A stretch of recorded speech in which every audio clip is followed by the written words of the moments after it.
Hey soul family, welcome back to the channel. This is the White Feather Tarot, and in today's reading we are doing what past life is affecting this life the most. And to say I'm excited about this reading is really not giving it enough justice. In fact, I was going to do this reading a week ago, 2 weeks ago, 2 weeks ago, exactly, to be exact. I was going to do this reading 2 weeks ago, and then just everything was ready, the table was ready, my deck was ready, and I was about to click record, and all of a sudden, my niece comes into the house. I hear her voice, and I'm just stunned because I don't see my niece a lot, and I didn't shoot. I spent the whole day with her. She's one of my very favorite people in the world. And if you were a pile number 4 last year in one of the readings, you'll know what I've talked about, because I talked about my niece, and she came to visit after not having seen her for years, really, for 2 years, I think. And she came in that specific pile, and I was so excited. There was a big message for that pile, and I let her small hand say hello. So if you know this pile that I'm talking about, please let me know down in the description box. I'd love to know. This reading seems to be truly for you as well, a kind of a confirmation, because you've been through both incidences where she was here. And then later on, it just hit me. I had 2 decks coming in, and I thought they were the perfect decks for this reading. And so I held it off until they finally came. So I believe today is the reading. We're meant to do this reading. And really, let's get onto it. For today's reading, we are going to be picking 4 piles. So let's do that together. Oh, so for pile number 1, we have like a bird.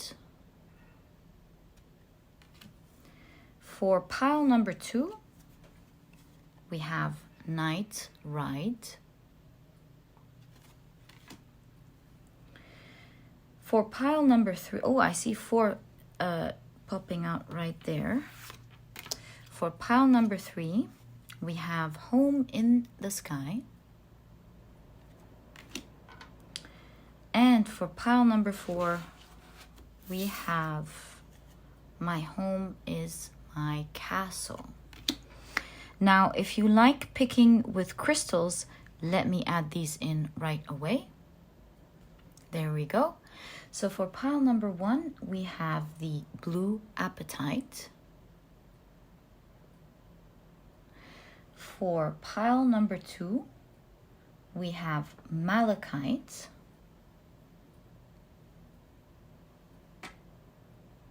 There we go. For pile number 3, we have the Smokey Quartz.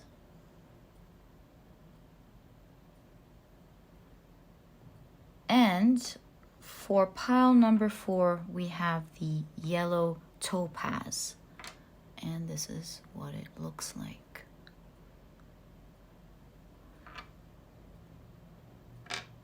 All right.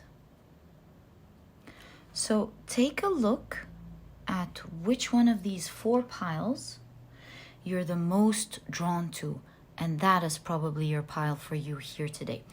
If in this reading you feel drawn to more than one pile, really trust your intuition, because maybe there is more information that you will deeply relate to that will help you connect the old lives and the old stories to your story today, and help you understand and take in the lessons, and perhaps help you in healing your shadow, and help you in understanding more about yourself, and understand perhaps why you do the things that you do today even. So you might find a lot of surprises and a lot of interesting things in this reading, and that's why I'm personally so excited about doing it for you today. And yeah, if you're drawn to many piles, in fact, if you even feel drawn to the 4 piles or just one, trust your intuition, because your intuition will always guide you to the right readings. And as usual, you'll find the timestamps down in the description box. Click on your times and I'll see you in your readings.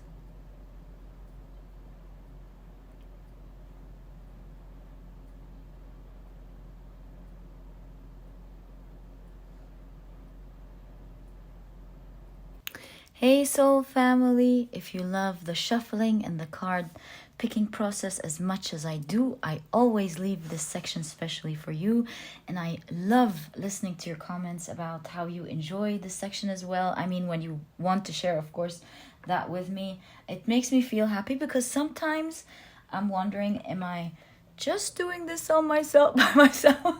But then at the same time, I really feel your energy. I really do. And so I always have the faith that no, there are so many we're connecting to each other during this process, because I always say, I always feel your energies. And that's the only thing that kept me going with confidence. And so to know that you guys are watching it and enjoying it just makes all the difference. Right. So guys, first things first. If you're interested in any of the decks that I use, as I always mention, I leave their names down in the description box. Another thing I've noticed as I was preparing the decks and setting them on the table to start this process, I noticed that this deck came right next to this one, where this one has gold gilding and this one has silver gilding. And because by accident they laid right next to each other, it kind of gave me this quick intuitive message that on top of course the meanings that we will see in the cards, whatever card that I get from this deck will help me understand your feminine energies, and whatever card I get, your masculine energies, and whatever I get from this deck will help me understand your feminine energies. And it will be another layer to the reading. All right, so now let's begin your card picking process. These are the oracles that I'll be using, these three. And then on the other side are the tarot cards that we'll be using for your reading. Okay, so let's now shuffle with intention. What past life is affecting your life the most? Oh, this one I see as well. So 2, 3, and 4. Wonderful. Let's now get to the second deck and shuffle with intention.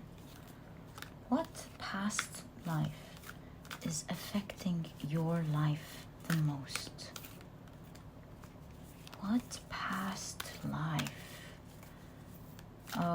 is affecting your life the most? What past life is affecting your life the most? Wonderful. 2, 3, and I feel this one's coming out as 4.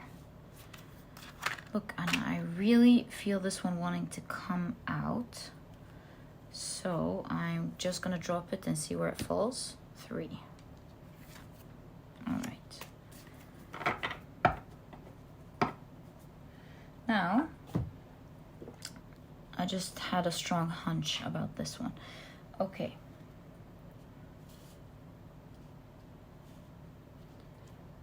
Now, let's shuffle again with intention.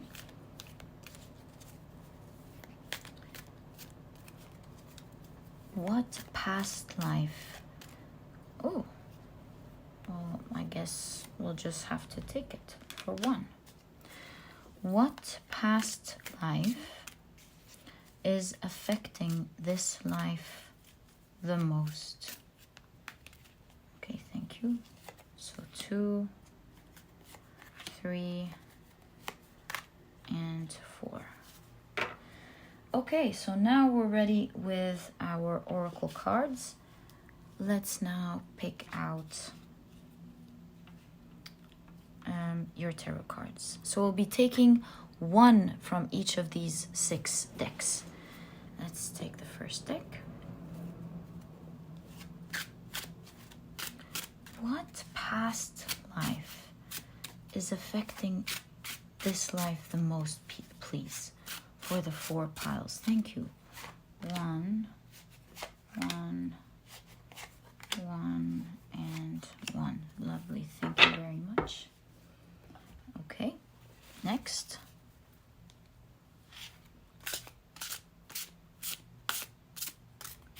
What past life is affecting this life the most, please?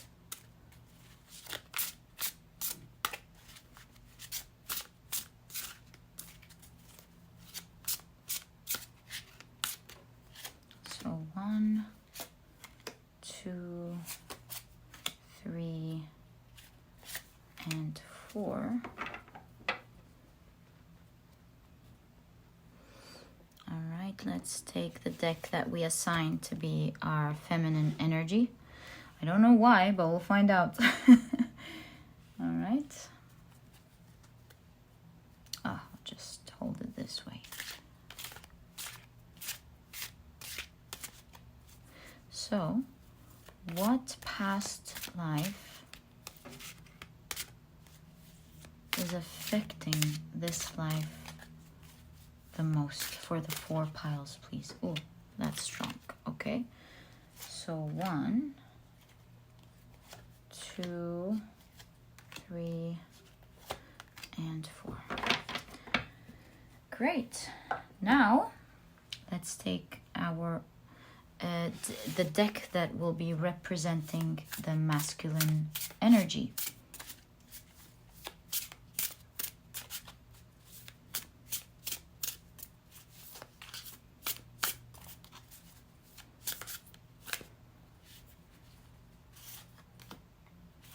One, 2, 3. Oh, this one as well. 4. All right. Let's take the next deck. Again, shuffle with intention. Oh, thank you very much. Oh, well, it's falling at 4, so we'll leave it there. So 1, 2, 3, and 4. Last but not least, be using this deck. Oh, thanks a lot. 1, 2, 3, and 4. Wow. So I guess we are now ready. We have our 4 piles. All we need to do is to put them together in neat piles so that we can begin.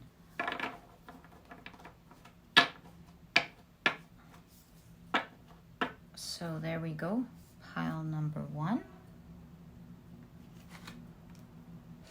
Oh, someone told me if I can leave it down below so you can pick from it.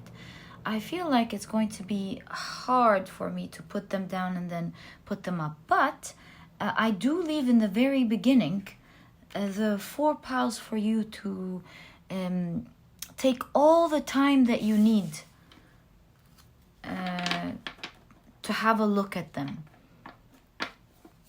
They're always at the very beginning of the reading, and they have also the stones that correspond to the piles, so that you can take the time to pick the pile that you are the most drawn to. So I hope I was able to answer your question there. As I remember, someone had a question about that. And I always then later need this space to read for the piles.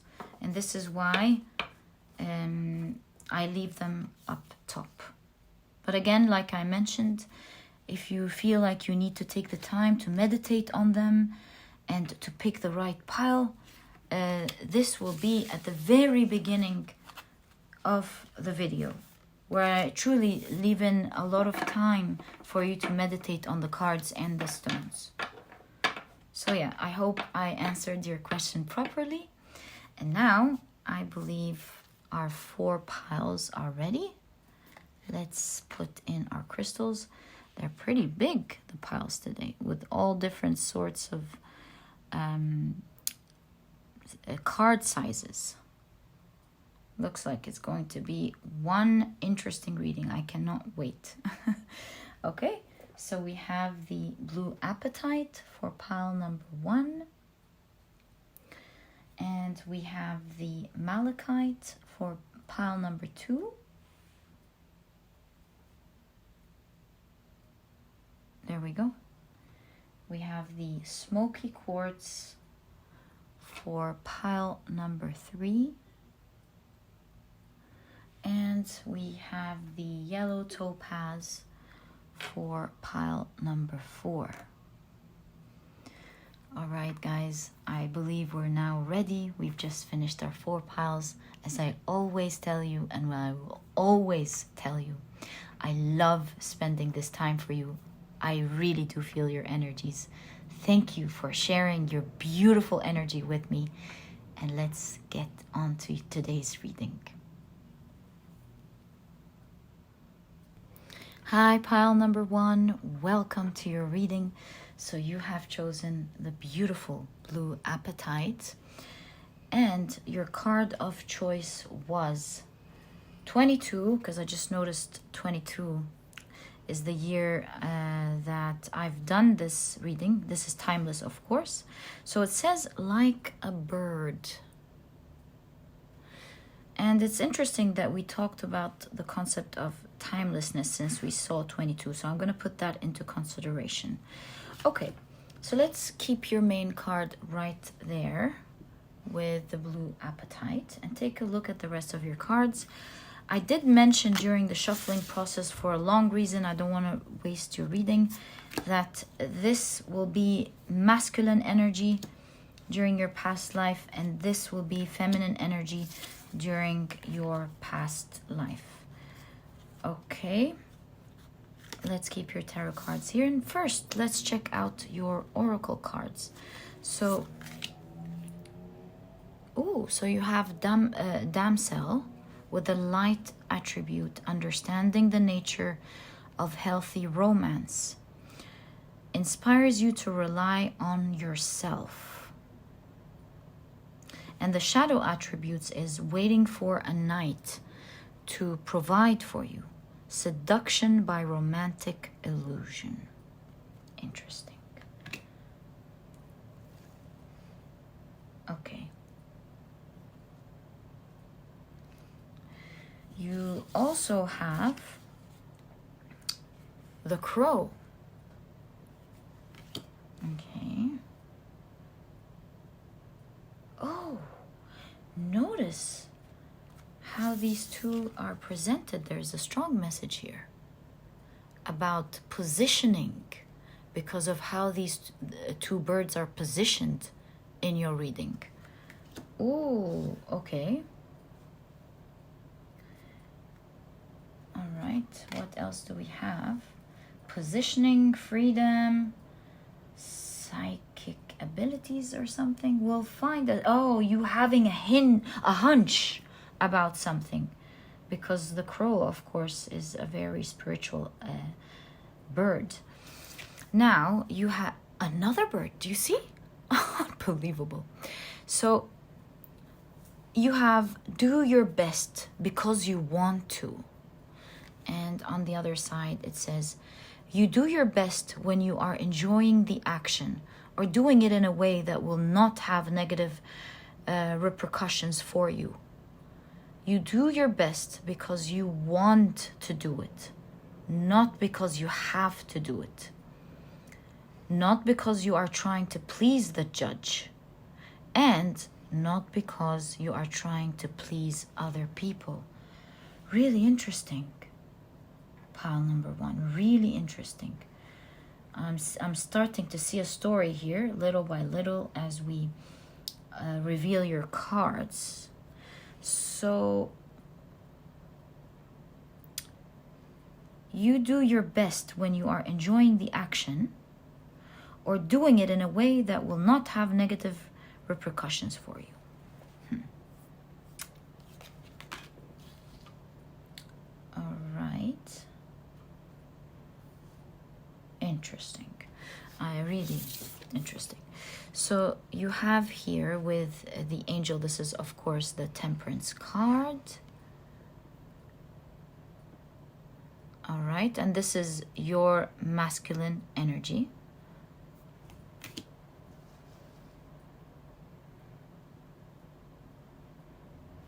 And then you have Sagittarius, which is all about exploration and also traveling. You have the wigs. So there's a lot of movement, a lot of traveling. Maybe you came from another place. You went from a place to place. You left home maybe and built another. Let's see. Now this will be your feminine energy. Oh, come on. Get out of here. You have another bird. You have so many birds from so many different decks. Yeah, so you have the Hierophant. Okay.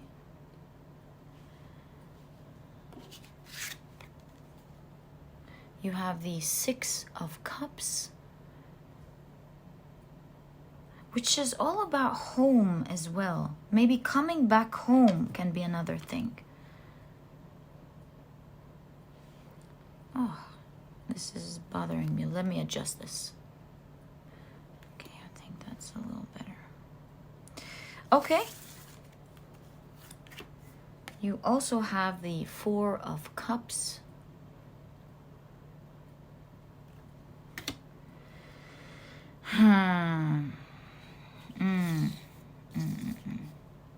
You have the Five of Wands.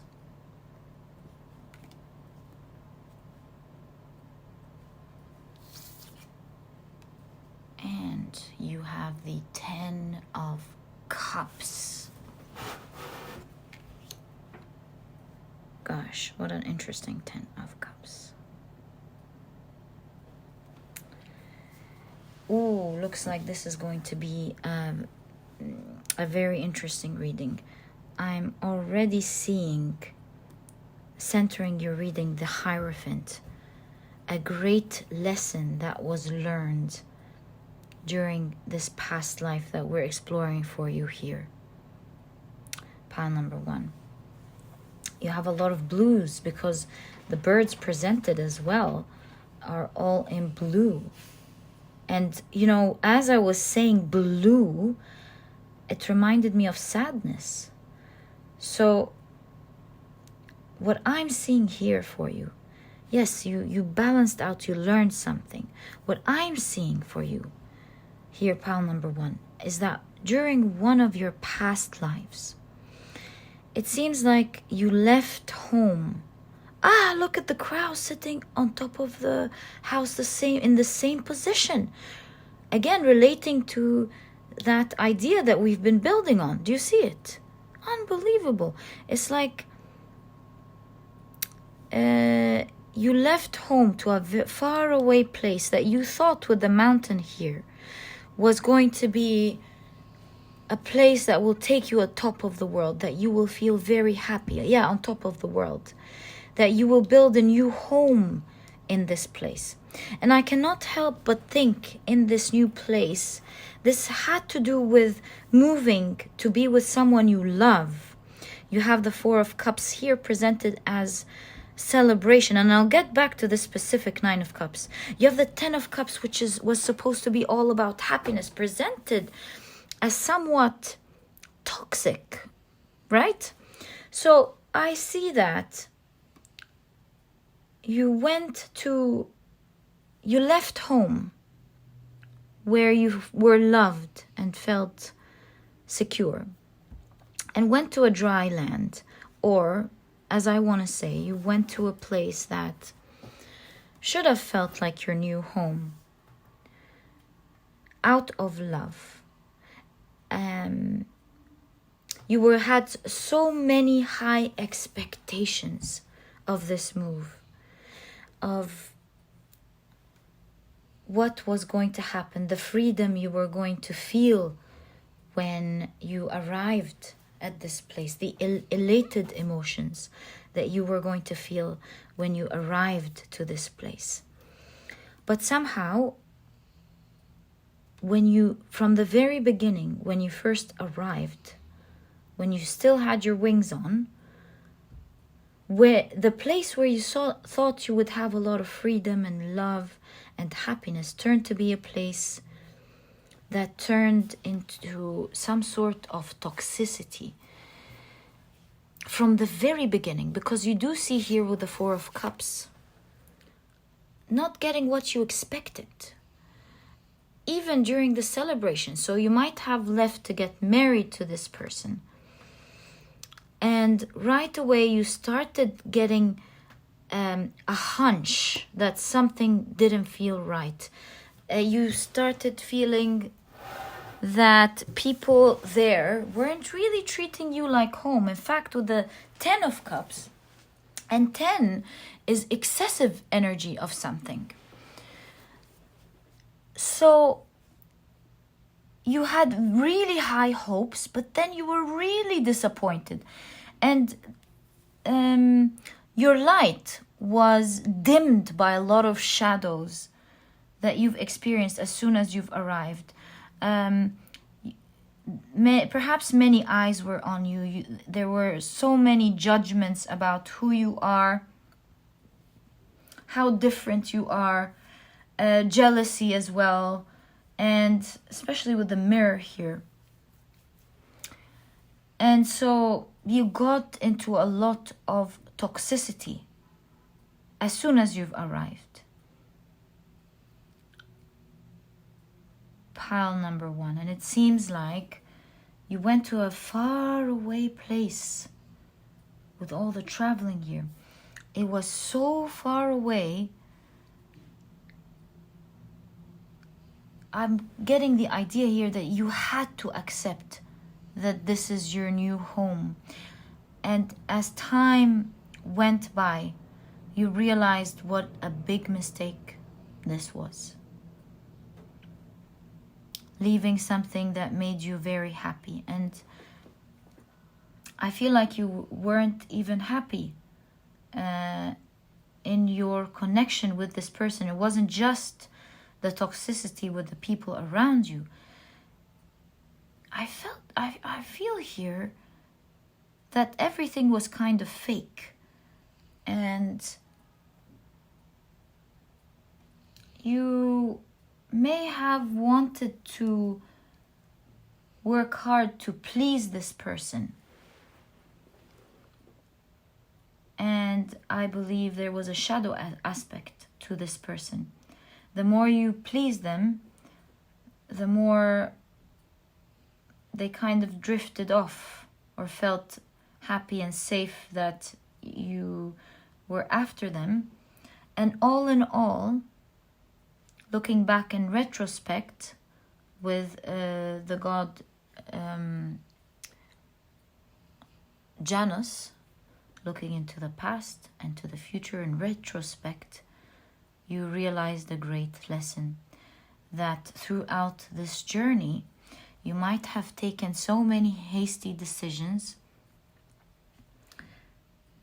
to please someone, and along the way you felt like you've lost yourself and you've lost everything that you loved. Pile number 1. You regretted it dearly, and you felt that with this journey of gaining your freedom, you had actually lost it a great deal. You've spent this lifetime not seeing your dear family members a lot. It was perhaps very hard to travel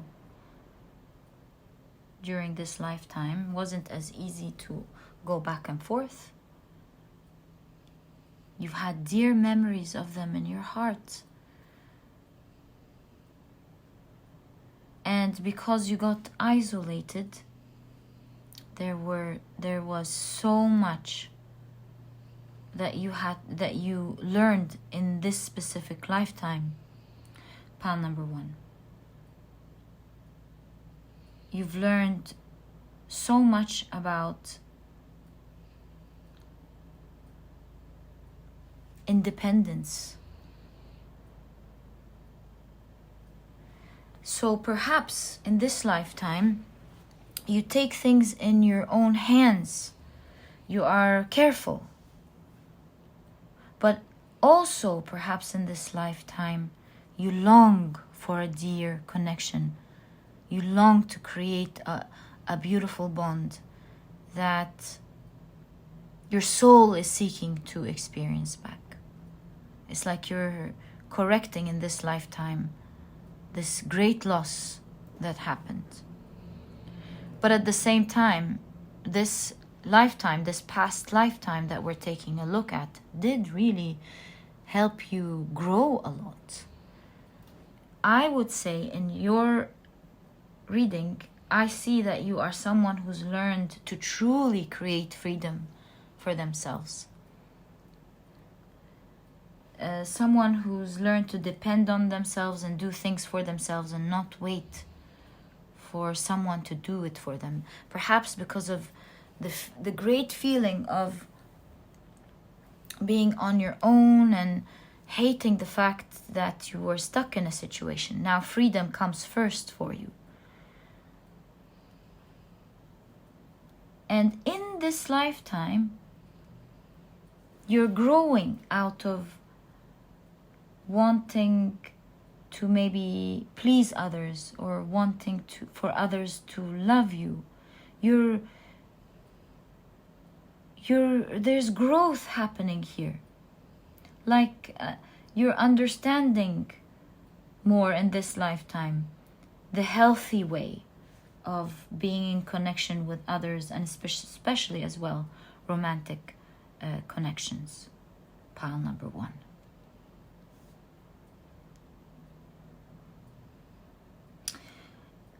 In this past lifetime, there was a lot of hypocrisy, but you can see right through them with the naked figures in this reading. So because this is the 10 of Cups, do you see how they're swapped? I mean, look at that. There is a celebration in the 4 of Cups card, and a lot of toxicity in the 10 of Cups card, you know? So we really see that you've experienced a lot of hypocrisy, a lot of double-facedness, a lot of things going the other way around, where they appear as one thing, but really the reality of it was a completely different thing. There was excess of everything. There was excess of partying and laughing and loudness and pretentiousness. But really, underneath it all, it was all gossip and jealousy and spreading news and swapping news about others.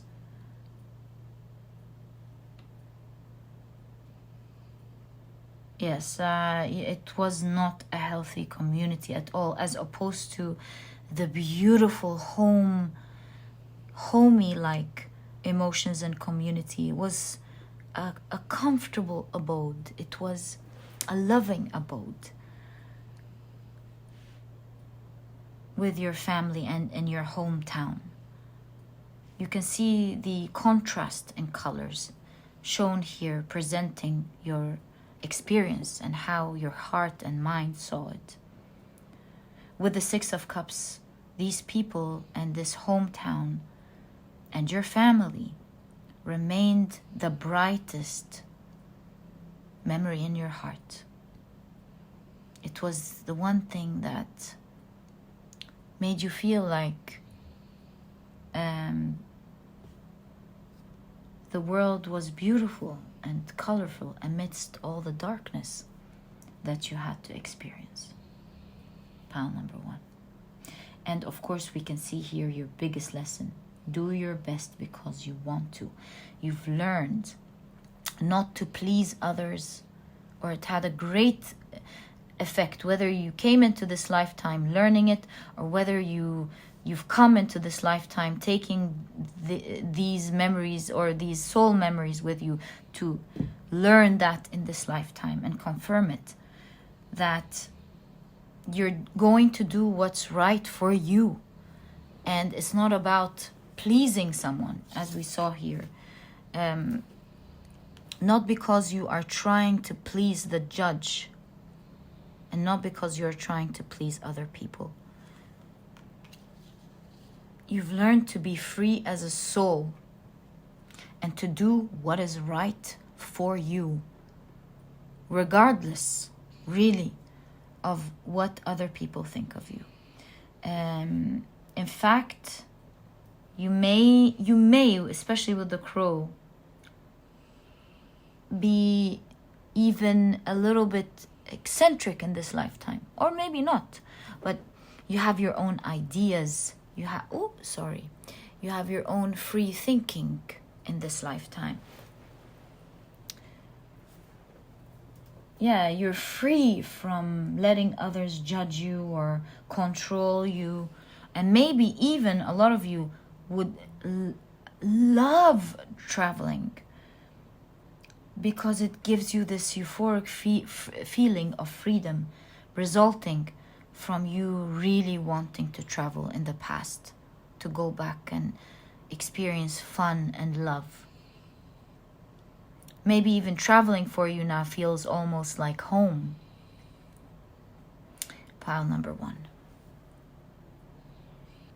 And remember, for some of you, this may not even have been a romantic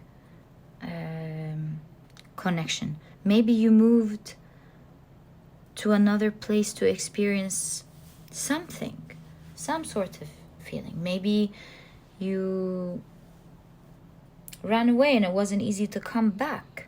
If you hear sleeping in the background, because you guys always ask me about this, it's my dog sleeping, so I just have to give you a heads up. Okay. So, with the blue Apetite, especially because it activates psychic abilities, and we have the crow very prominent in your reading, I feel like here we have a strong message that during this specific lifetime, one of the great advantages that you've had was you tuning in greatly to your psychic abilities. You've spent a lot of time on your own in this new nest or this place. You weren't connecting with the toxic environment, and so it gave you a lot of time to connect to your soul, connect to your higher self, connect to the universe or God. It gave you this solo time to think deeply. And I really do see here that you've honed in your psychic abilities. You've learned so much with the Hierophant here, all by yourself. And I suddenly heard, all by myself. I don't know why. Let me think of this song. Hold on. Oh, I understand. Don't want to be all by myself anymore. So, because you weren't connecting with your environment. This gave you so much time to connect to the other world. Perhaps you were speaking to your dear loved ones who passed away, to divinity, to God, to source, to your angels, to what's out there. And you've been picking up on signs, developed a connection to the other side. You were successful in developing a connection. And in this past lifetime, you were meant to develop this psychic ability. And so in this lifetime, it's very strong because of that amount of training that you've had in your past life, pile number 1. Now, I feel like you may have been a female in your past life. Why? Because I feel like this looks like the Kabbalistic tree of life, with here the moon as the main circle, as Keter, and then we have Hokmah here, which is the masculine energy, and then we have Bina, the Sephirot Bina here, with the feminine energy, and we see a girl right at the spot of the third Sephirot, Bina. So you were most likely, if not 100%, a girl in the lifetime that we are referring to.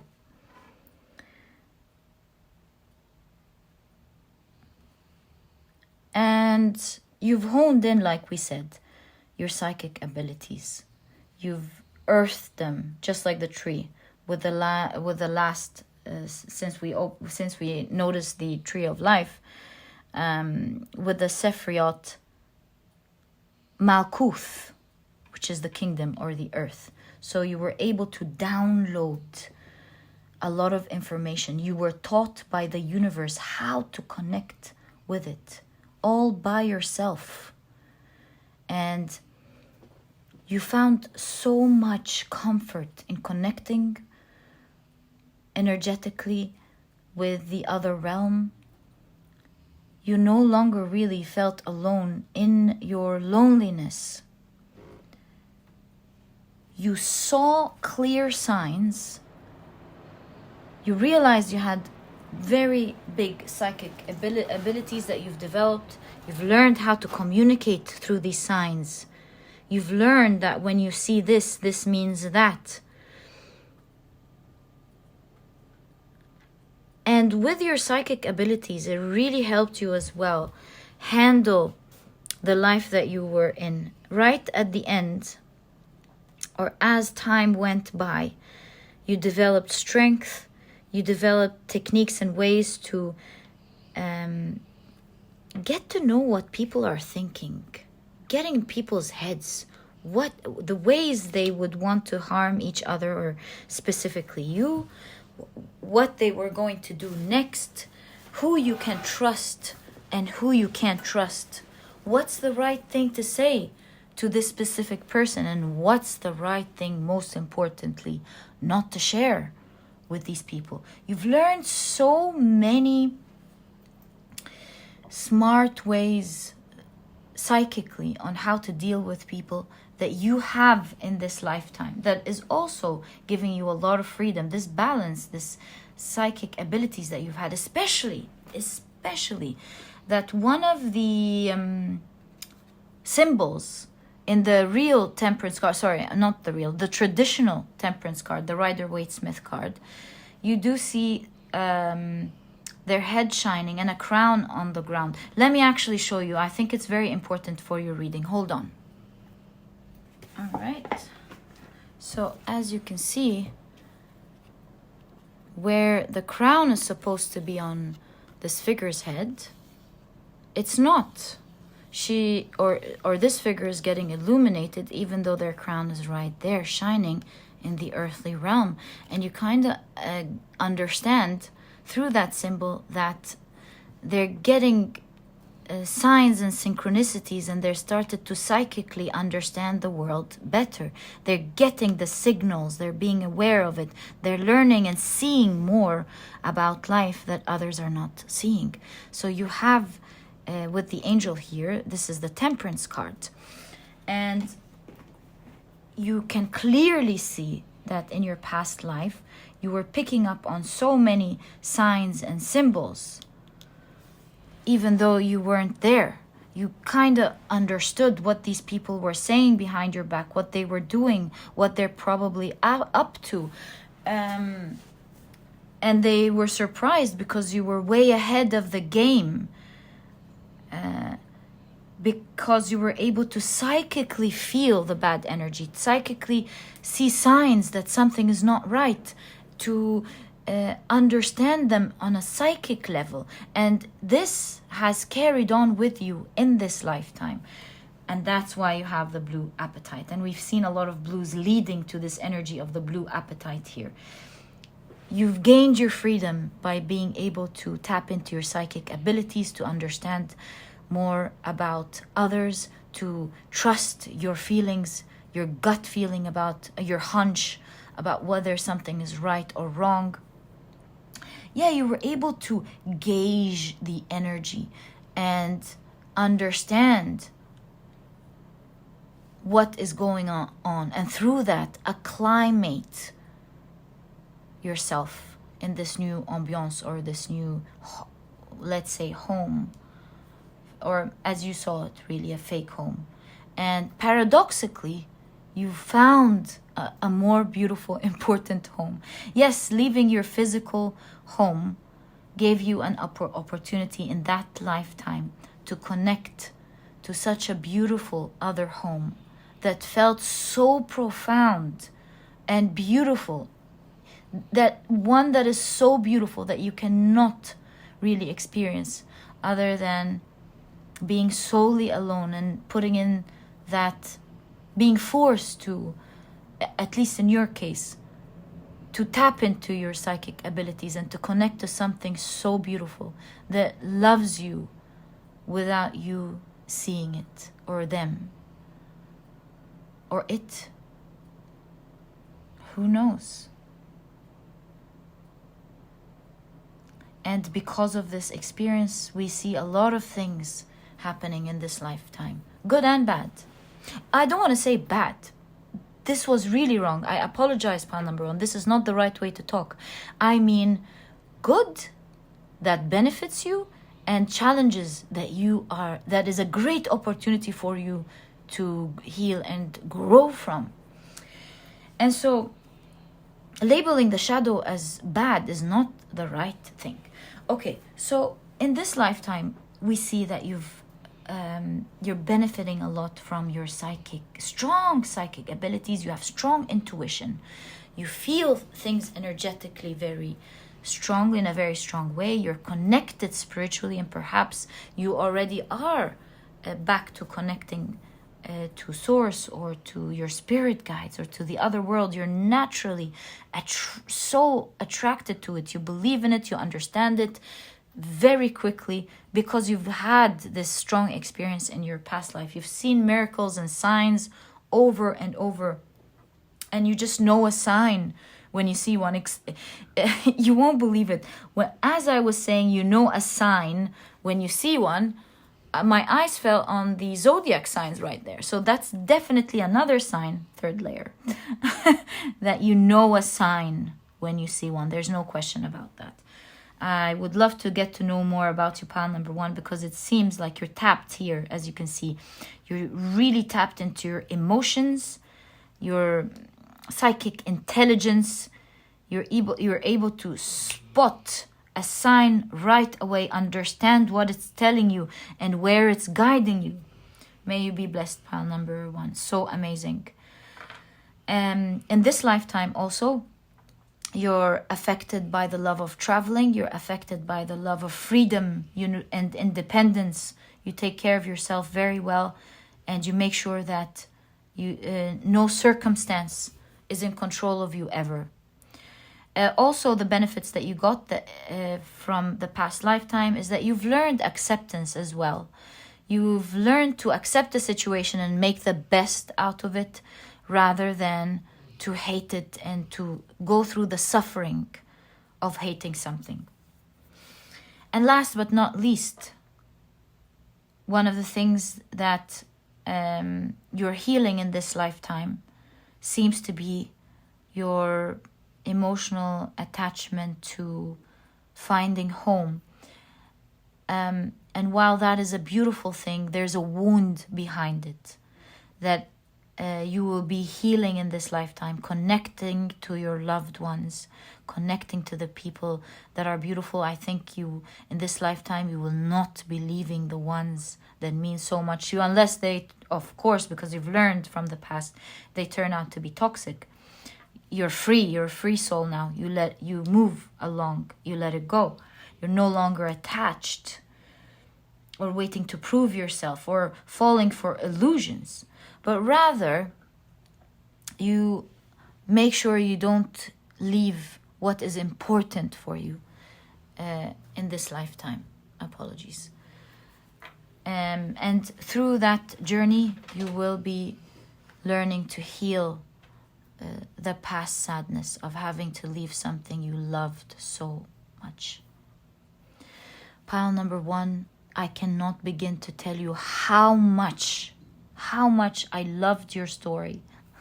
Thank you for allowing me to tap into your energy and to learn along with you in your journey. And may you be blessed in this lifetime and any other lifetime that you will experience. And may you always be happy. Pile number 1. So pile number 1, that was your reading. If you've enjoyed it, please give me a thumbs up. Subscribe to the channel so that you never miss a reading that I upload. Don't forget to click on your notification bell. And please don't forget to check out your productivity book. Sorry, did I say your? I meant my productivity book. You might be interested in it. It's small, straight to the point, and so you won't procrastinate on reading it. But it has all the key advice and secrets to becoming a productive person right away, all while enjoying the process. If you're interested in that, you'll find a link to my ebook down in the description box. And pile number 1, it was such a pleasure, really. And I'll catch you in the next reading. Bye. Hi, pile number 2. So you have chosen the beautiful Malachite as well as the Nitrite. So welcome to your reading. And I want to tell you something really interesting that happened during the shuffling process. If you want to watch that, you'll find the link to it in the description box. But long story short, I don't want to waste your reading time. That's why I'm telling you, if you want to check it, you'll see it there. We decided that, or I decided, because of some sign that I saw, that this will be the masculine energy of your reading.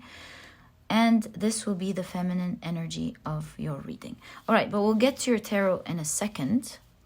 Let's first take a look at your oracle cards. So the archetype that you have in this reading is vampire.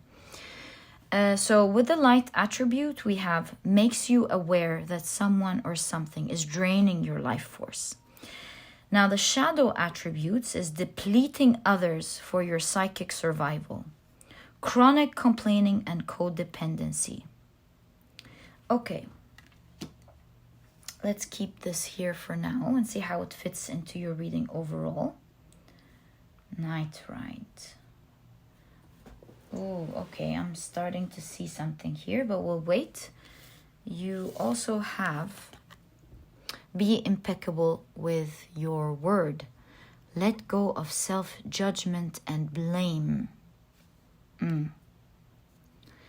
Being impeccable, you take responsibility for your actions, but you do not judge or blame yourself for anything. That's very important. Okay, we'll leave that here for now and see the rest of your cards. Wow, that's really interesting. You have camel. Okay.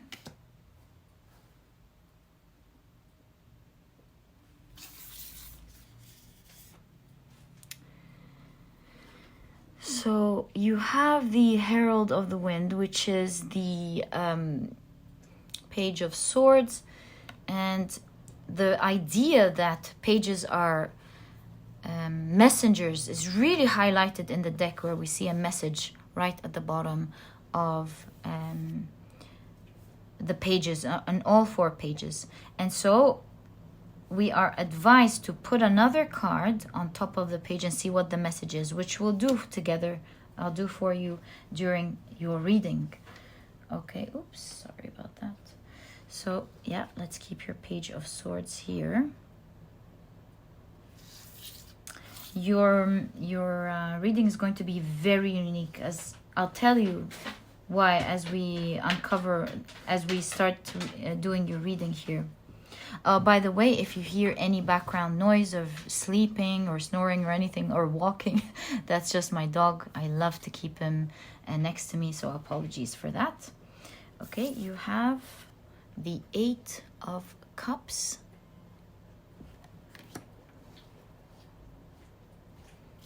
You have the Hanged Man.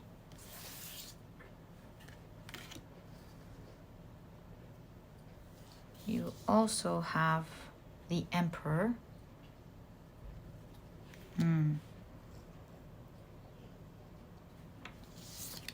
You have the Tower.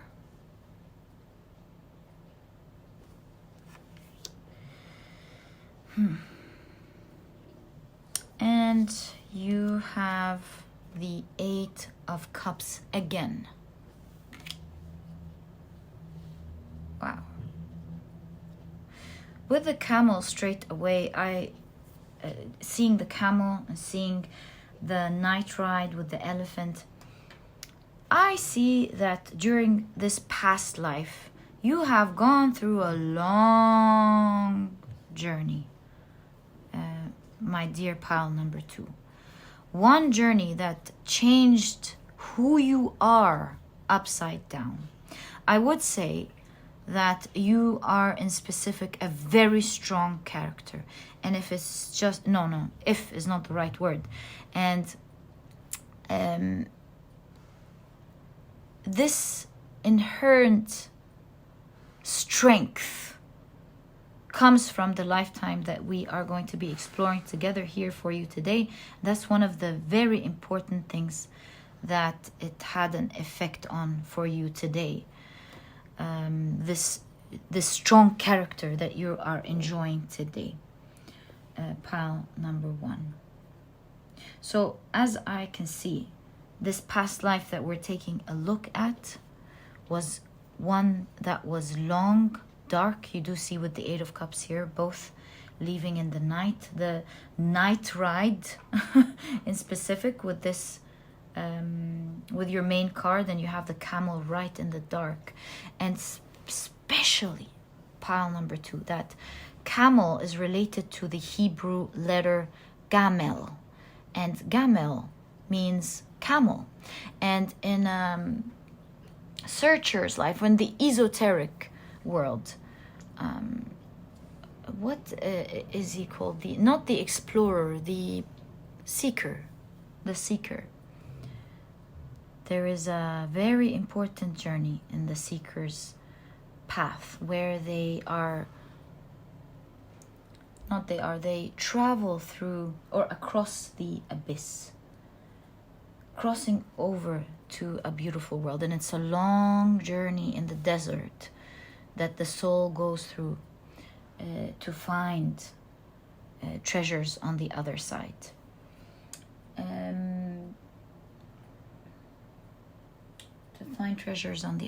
Yeah, I was going to talk about treasures, but it's not the time to talk about that now. My whole point is that you have been through a long journey, a very tough past life here with the Tower card. Especially that I'm seeing here with this Tower card, things are just, they look like they are the other way around. Your whole, just like the Hanged Man. Your whole world, in a split of a second, came knocked down the other way around. and you had so much to endure and carry on your back, especially because the camel is known to also have endurance and carries a lot of things on their back. So your experience was very tough, and you had to go through something that had to change who you are on a very integral level. In fact, I feel like now is the time where I'm gonna pull a card and see what your message is. Let me get this deck. It seems like you got a piece of information or a message that changed your whole life completely in the past. Made you leave alone, stay alone, but it took you into a long journey of self-realization, and most importantly, strength. So may we kindly get more information about what this message is, please? Oh, wow, we have 2 cards, and in fact, I have 2 cards. All right, so these are 4. I was only expecting 1, but let's see how the reading is taking us. So these are just cards that will explain what's going on here with the message in specific. All right, so you have the 10 of Cups with the joyous 1. All right. You have the 4 of Cups with the hollow void. Ah, there we go.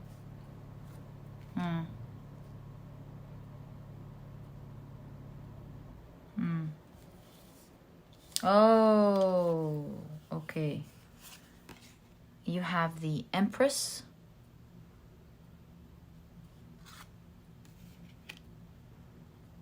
Look, you have Mars here, then Venus. Again, and now you have the 4 of Pentacles. And that's coming out very strong. But before I get to that, I did tell you that this was going to be the feminine energy and this was going to be the masculine energy. So let's keep that at the back of our minds as we read the cards. So the shocking message here, I see you can even see the cups being placed in the same position in the card here. So from the 10 of Cups to the 4 of Cups, I would say in this lifetime, just like the vampire you went from extreme happiness to not being wanted or left alone. And you also went from being in a very high position to owning a little. Pile number 2. In fact, seeing masculine, feminine, this is leading me to read the masculine, feminine here as masculine cutting out feminine. And the feminine had to leave. So I'm very inclined to read you as the feminine because I see the reading is implying that you left and your whole world changed from this separation. Pile number 2.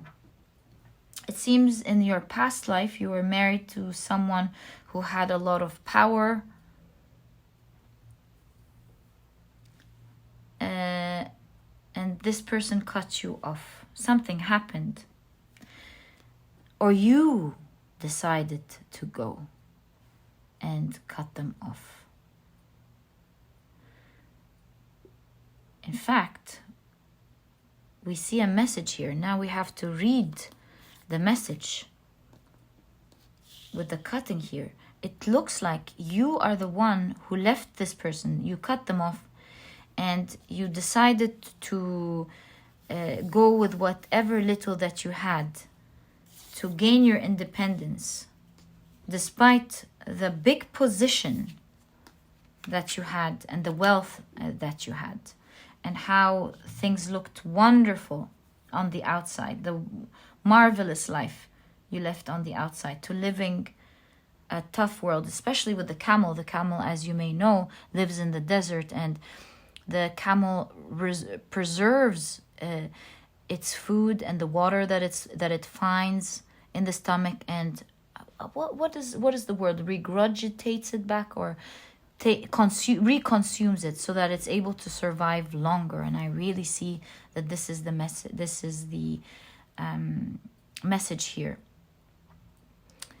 of your past life, where you've learned to be independent and strong.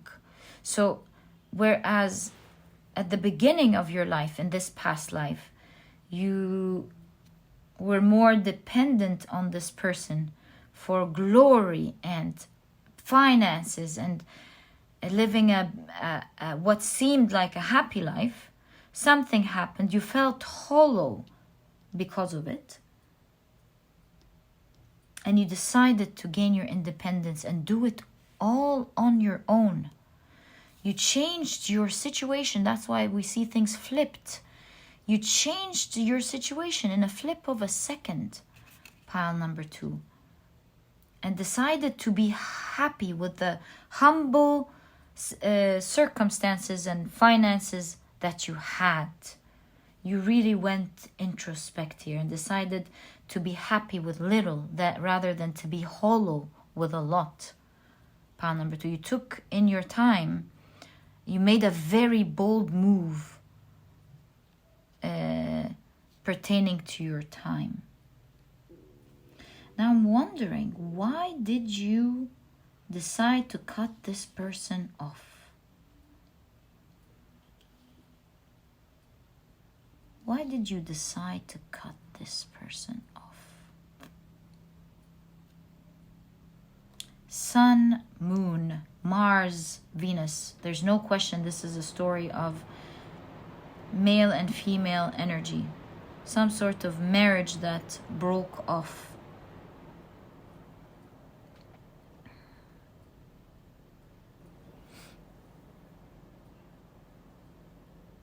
I see.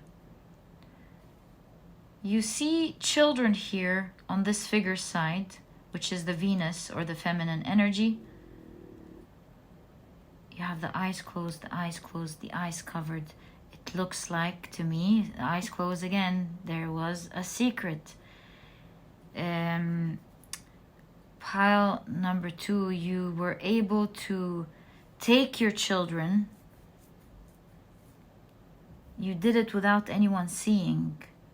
You did it in a very smart way. That's why your world changed in a second. It was a very bold move.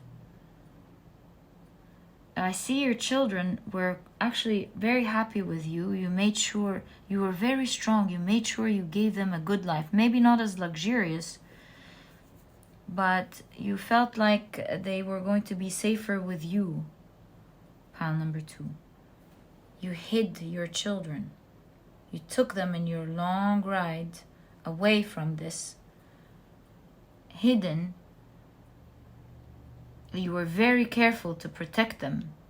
You took away your children. You kept them with you. Kept them protected. No one, you did it so swiftly as well. No one saw you taking away and moving. Saw you taking them and moving. Very, very bold move. Pile number 2. Wow. You were offered many proposals that you did not take to protect your children.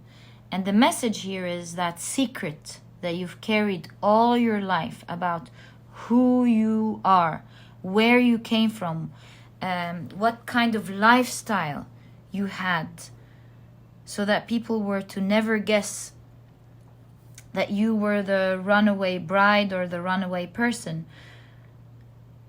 to protect yourself and your children. It was a lifelong secret. And this is what this is all about. You carried this secret.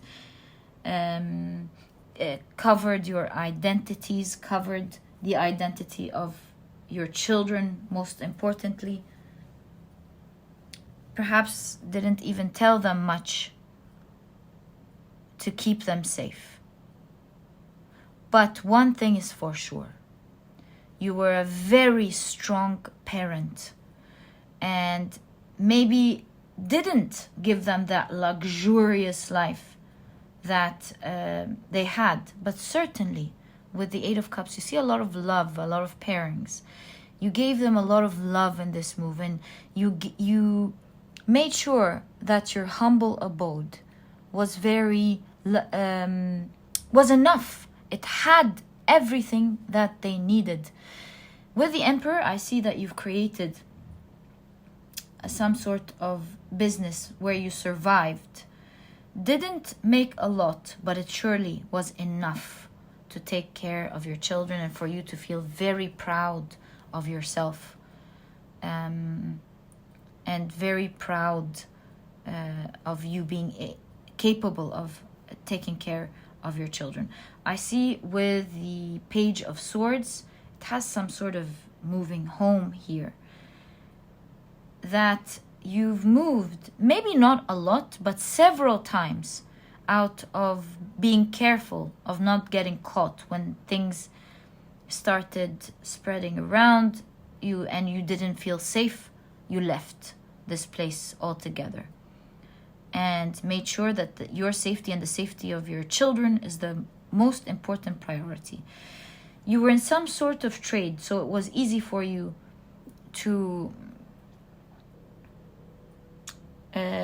move your business from one place to the other. You did not do it a lot, but you did some sort of trade that allowed you to move. Maybe it was handmade out of resources that are readily available really everywhere. But you had your own business, pile number 2.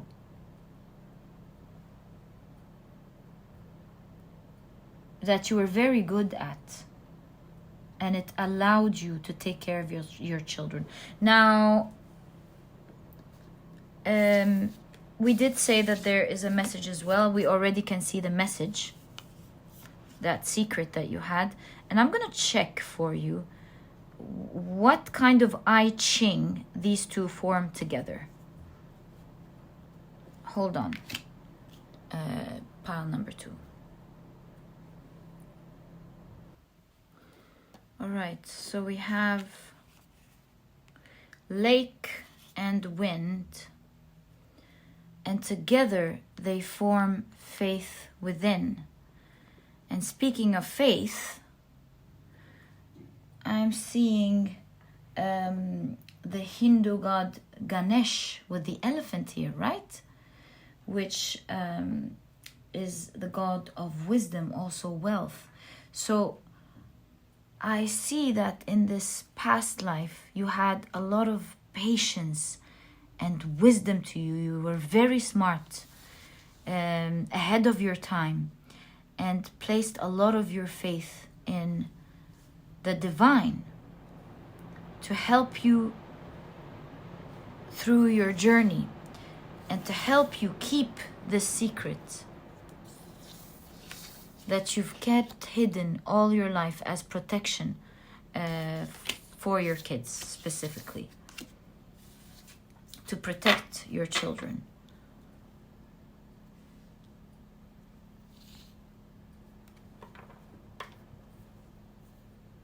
You could have been maybe in India, speaking of the Hindu god Ganesh. Perhaps this was in India, pile number 2.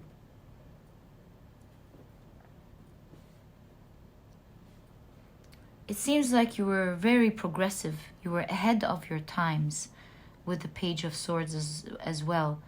You did a lot of strong things that you did a lot of strong things because of the difference in the way you thought. You had a lot of faith in the divine, but a lot of faith in yourself. And the different way of thinking that you had made you leave a strong person like that. It made you leave something that other people could be dreaming of and desiring, in your position and everything, to live a happier life that may have been more humble and simpler, but you valued a happy, safe life over a fake and wrong life.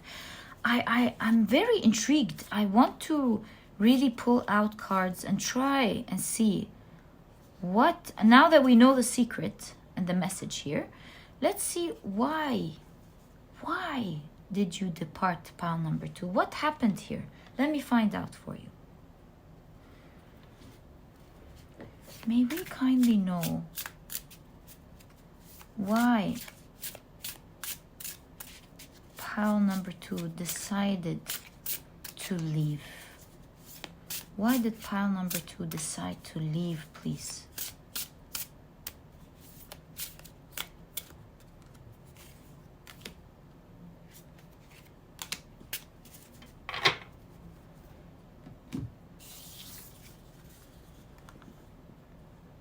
So you have the Hierophant. Oh, my goodness. And you have the Fool card with the Keeper here. In this specific deck, the Keeper is seeking a spiritual journey. Now, if I were to look at this, oh, then you have here also a cow. In Hinduism, the mother of all cows, I cannot remember the goddess name. Please let me know down in the description box if you know. Oh, and you have the Merkaba. Interesting. Okay. I'm seeing so many things little by little. We're also seeing the elephant here again with Ganesh. So I'm really inclined to feel that this is a life in India, past life in India. Now, Hierophant has to do with marriage. One of the things that we see in the Hierophant is marriage. Maybe there was a secret marriage.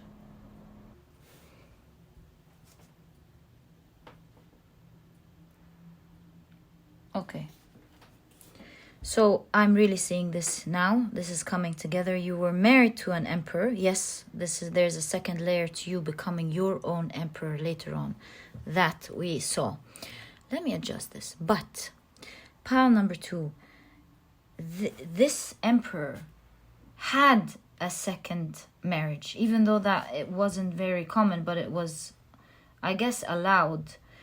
And it not only broke your heart, but you see how there's a tete-a-tete, where head to head here with the children. So children coming from 2 different wives. There was also a mistreatment between the children. And so with this situation, pile number 2, you had to summon up your courage in this past life to protect yourself and protect your children, who were not in a favorable position either. And with the Merkaba here, you changed your situation, because you know the Merkaba, there's moving from one body into the ethereal body. So there's this idea of movement, the chariot, leaving. You went on a long road and there was a lot of traveling in your past life. Your lives had changed forever, but you managed to be your own emperor for you and your children, to protect them first and foremost, and to protect yourself. And so with the Keeper here, the Fool's journey, you went on a long journey where you rediscovered yourself. You were like a seeker. Just like we said, We said it was a spiritual journey, and this specific Fool in this deck speaks about a spiritual journey. Isn't this amazing? And during this journey, you have discovered your internal strength, and this is why in this lifetime you realize about yourself that you're a very strong character on the inside. You know how to make things happen for yourself. You've learned to build grit in your travels and strength, and you know how to deal with others. You know what to do. You've met a lot of vampires, a lot of people who, just like it says, depleting others for psychic survival. You've met all sorts of people from all sorts of walks of life. You've had an experience in your time that nobody really had. And you were able to keep it up because it was in secrecy. You see here with the veil covering the head and the clothes, there was a lot of secrecy, veiling things. See, again, the veil here, veiling things that are in your mind, so that people cannot see it, cannot put two and two together. And this life is truly affecting your life, because you might be a very private person in this lifetime. You've learned, you've understood the wisdom. Yes, a lot of wisdom here. You've understood the wisdom of watching out for what you say, what to share and what not to share. You're very smart and you're very witty, is what I want to say. And that is a great effect from this past life. The Merkaba again, what a coincidence. Yes, it's like you've literally taken all of these learnings into this lifetime, straight away. It gave you the power of independence. It gave you the power of belief in yourself this past life. It gave you the power to transform. You're someone who can transform your situation and your life and your capabilities right away. A lot of transformation here. You're comfortable with change with the Hangman. When things change, you're just like a bamboo tree. You don't break. You bend to the situation. You know how bamboo trees, they bend during the winter far down. They don't break like other branches and other trees. And when the summer comes, they spring back up. Oh, in fact, there are bamboo trees right there. What a coincidence. So you've become a very flexible person. Someone who's integrally strong, because you're not waiting for the outside world to shape your existence. You have learned to create your own existence, your own happiness, and your own strength. And you've learned to walk in different circumstances that life puts you in, happily in a balanced way, because you are not attached to anything. And that's what you've learned in your past life, that happiness and safety and peace is more important than anything else. And that's the sort of wisdom that you've gained here. You've literally gone through the dark night of the soul in this past life. You've been through a long journey, just like the seeker's journey, where you find the treasure on the other side with a camel here. Truly a significant spiritual journey, one to be honored and respected and really revered. What an amazing journey. You have to have a lot of strength and confidence and courage to do something bold like that. And I did see you living actually a happy life. It was different, but it was not a sad one. It was one that required a lot of learning, a lot of persistence, a lot of strength. You had to have. You've gone through things that other people may not be capable of going through, but through it you've built character, you have built strength, you have built wit, and a lot of intelligence. You may be inherently a great business person in this lifetime, someone who's just business smart by nature and you don't know why. Someone who's very patient and uses the circumstances and the resources that is around them to change their situation.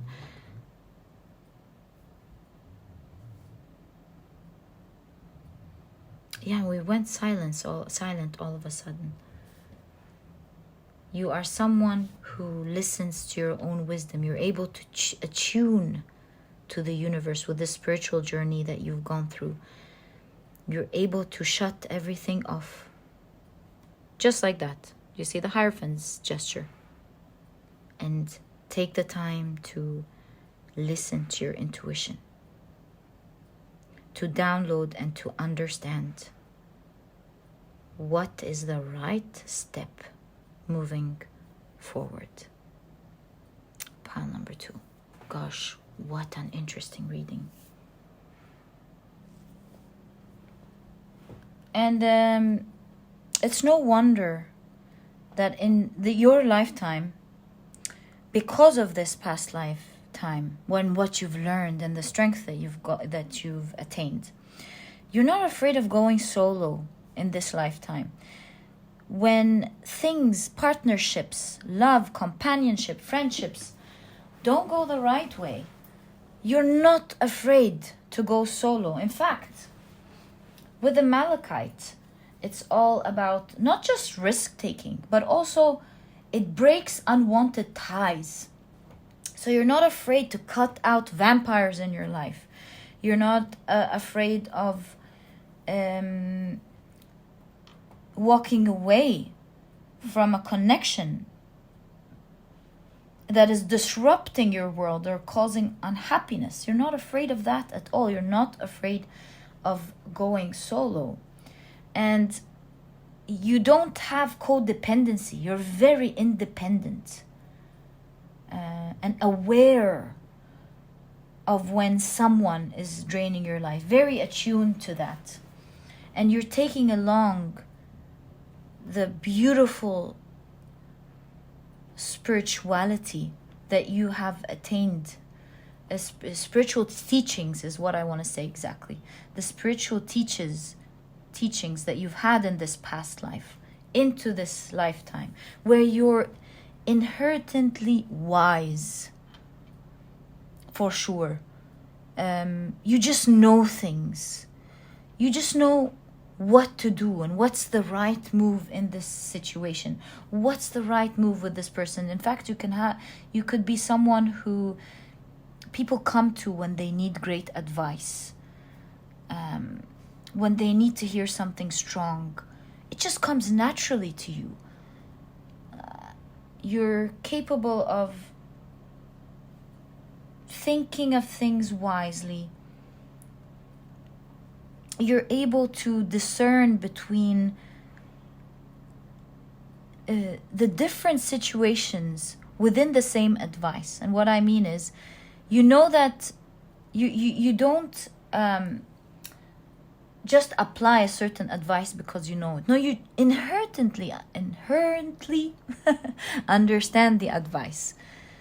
And so even though you're the one who thought of something, like, for example, don't trust someone who's showed you several flags when it comes to them not respecting that time, or them not respecting you, and so on. You would definitely follow your advice. But then you also have an eye. You're very wise. You're able to see that one time, even though you shouldn't break the rule, that one time where you can truly see sincerity, a moment of sincerity and a moment of change, when someone has truly learned their lesson and they want you to trust them that one time so that they can prove themselves, because you saw that moment of change. And along with that, you would have a very strong plan B, so that you give this other person a chance to maneuver through that and give them a chance to change for themselves, not for you. But you also have yourself fully backed up. Yeah, that kind of wisdom. You don't have a couple of advices a couple of advice that you just apply because you heard them. It's just that you know integrally what to do and what not to do, what's right and what's wrong most of the time. How to go about things, how to go about a business, what feels right and what feels wrong. You can gauge in and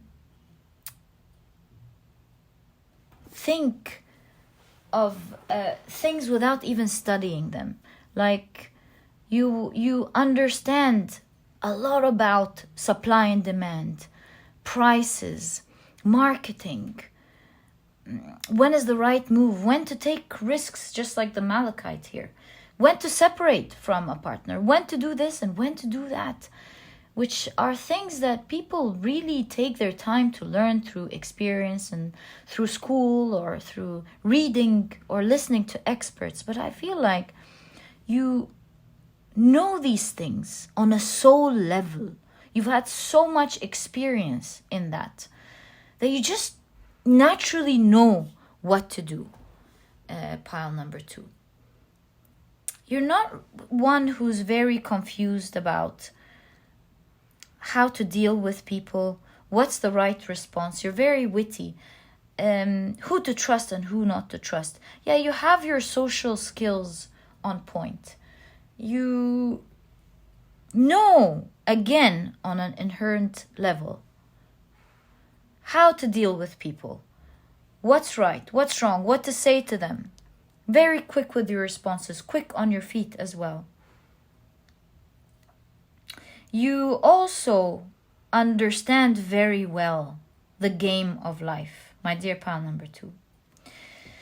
You understand, and as humble as you are, remember in your past life, you did leave all the materialistic things that anyone would want for a much more humble life, but is happy. You know, a humble abode that was very happy.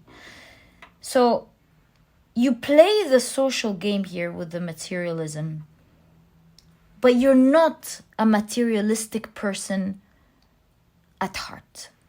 Yes, you do love to be successful. That is for sure. But you're not attached to finances. But at the same time, you've learned that there is a social game. You've learned you're not pushing away the rules of life. You're taking it to your advantage. You understand them and you know when to play and when not to play it. How to do it in a way that is right to you and a way that helps you move along life and not deny what is already going on. So you're very secretive, yet you use the resources that you have or the advantages that you have whenever you need to. In the time that you need it. Just like a camel, you have it in your stomach. And during the rough times, you know what to let out, how, when, and why. To push yourself and help yourself move forward. But at heart, really, you're not really about all these games. You're not about all these materialistic things. And you understand very well what makes one happy. You're very aware of that, pile number 2. What a beautiful, beautiful character. So pile number 2, what a ride. Thank you for taking me on this ride with you. I've really enjoyed your reading. I've learned a lot as well in your journey. May you always be blessed. And thank you for tuning in. And pile number 2, if you've enjoyed your reading, please give me a thumbs up. Subscribe to the channel so that you never miss a reading that I upload.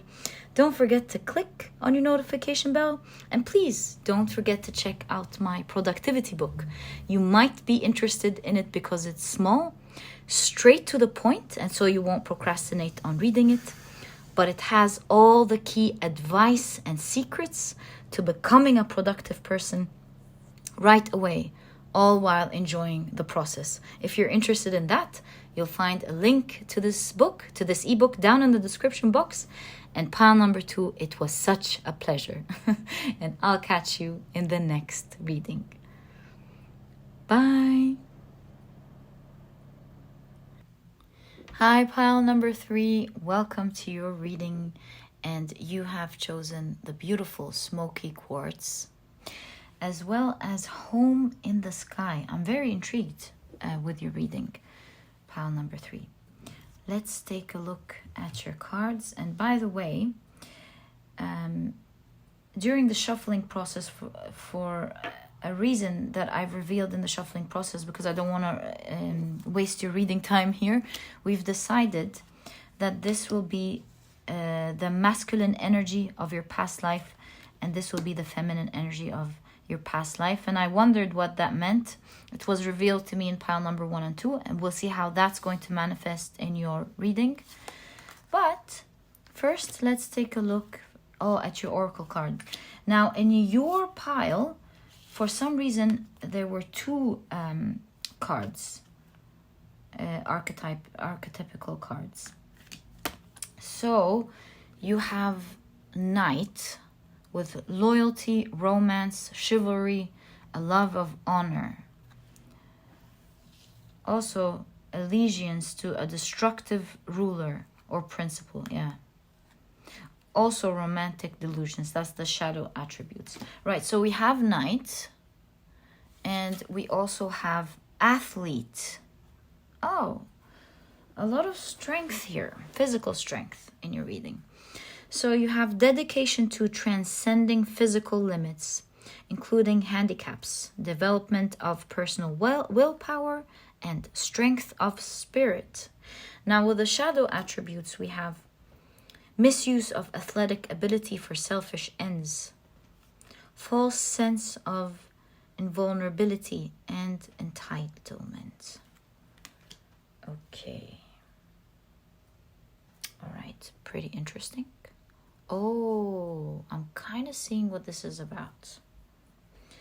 All right, let's first move on with the rest of your cards. You have be impeccable with your word, cultivate faith, and you do see a beautiful lotus flower growing out of the third eye. Let's see what it says on the other side. To have great faith is to have great power, because your intent, your will is undivided. When your world isn't dissipated by doubt, the power of your word becomes even stronger. Very interesting. Very interesting. Okay. Oh my God. Okay, I get it. Wow. You have the peacock. Okay. You really stood out in your past life. Pile number 3. You were some sort of hero here. Okay. Now, you have the 7 of Cups with the Corruptor. This is becoming clearer by the second. All right.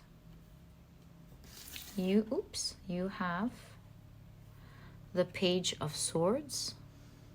You seemed like you were on top of the world. Pile number 3.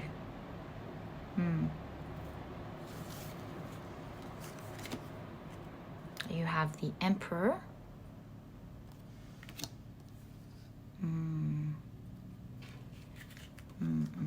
I mean, this is uncanny. Okay, but first, let's see what this is. You have the 8 of Pentacles.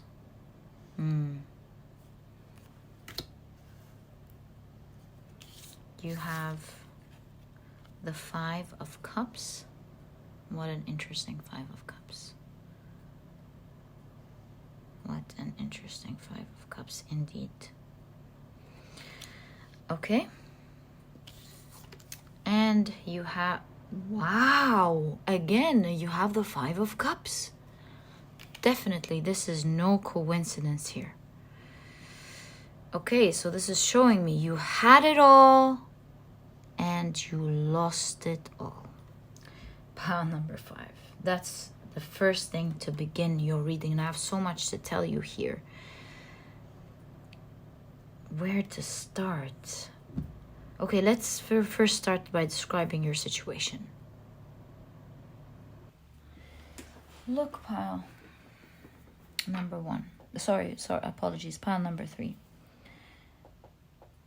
In the past life that we are looking at here, it seems like you were some sort of great leader in a war.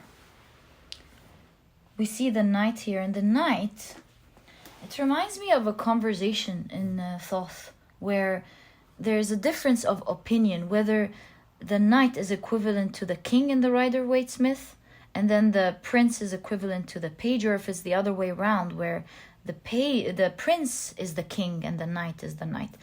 Anyways, my point is here, this is reminding me of king. And then you have emperor. And then you have power with the athlete here and a peacock. And so you were in such a big position. Smokey quartz and all this smokiness in your main card. I see smoke and homes going to the sky. So I really feel like there were bombs and war and a lot of homes dying as a result. Pile number 3. In fact, I heard the sound of a baby crying before your reading. And I don't take signs before readings lightly. This reminds me, taking a look at your reading here, that homes died, orphans, babies being orphaned, parents dying because of a great war out of ego. That was your past life, of course. Pile number 3. It seems like there was a lot of learning. In fact, I don't want to jump into it, but I just want to show you something really quickly here. You've managed to turn something big into something wonderful. You've had a great look at yourself here, literally with the mirror. We'll talk about that in a second. But you had great power. You were some sort of a great leader in one of your past lives with a lot of power. But your power, you were using it in a very shadowy way. Entitlement. You were destructive. And we see that greatly with the 7 of Cups here, which represents the 7 deadly sins. Let me take that. So we have with the pig gluttony, we have with the peacock again, you see, pride, and you have with the goat lust, wrath,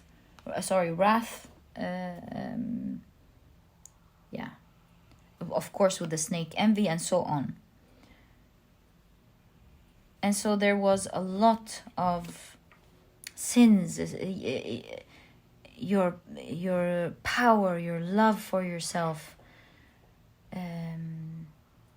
kind of corrupted you in a way without you realizing it. You hadn't taken a good look at what you were doing.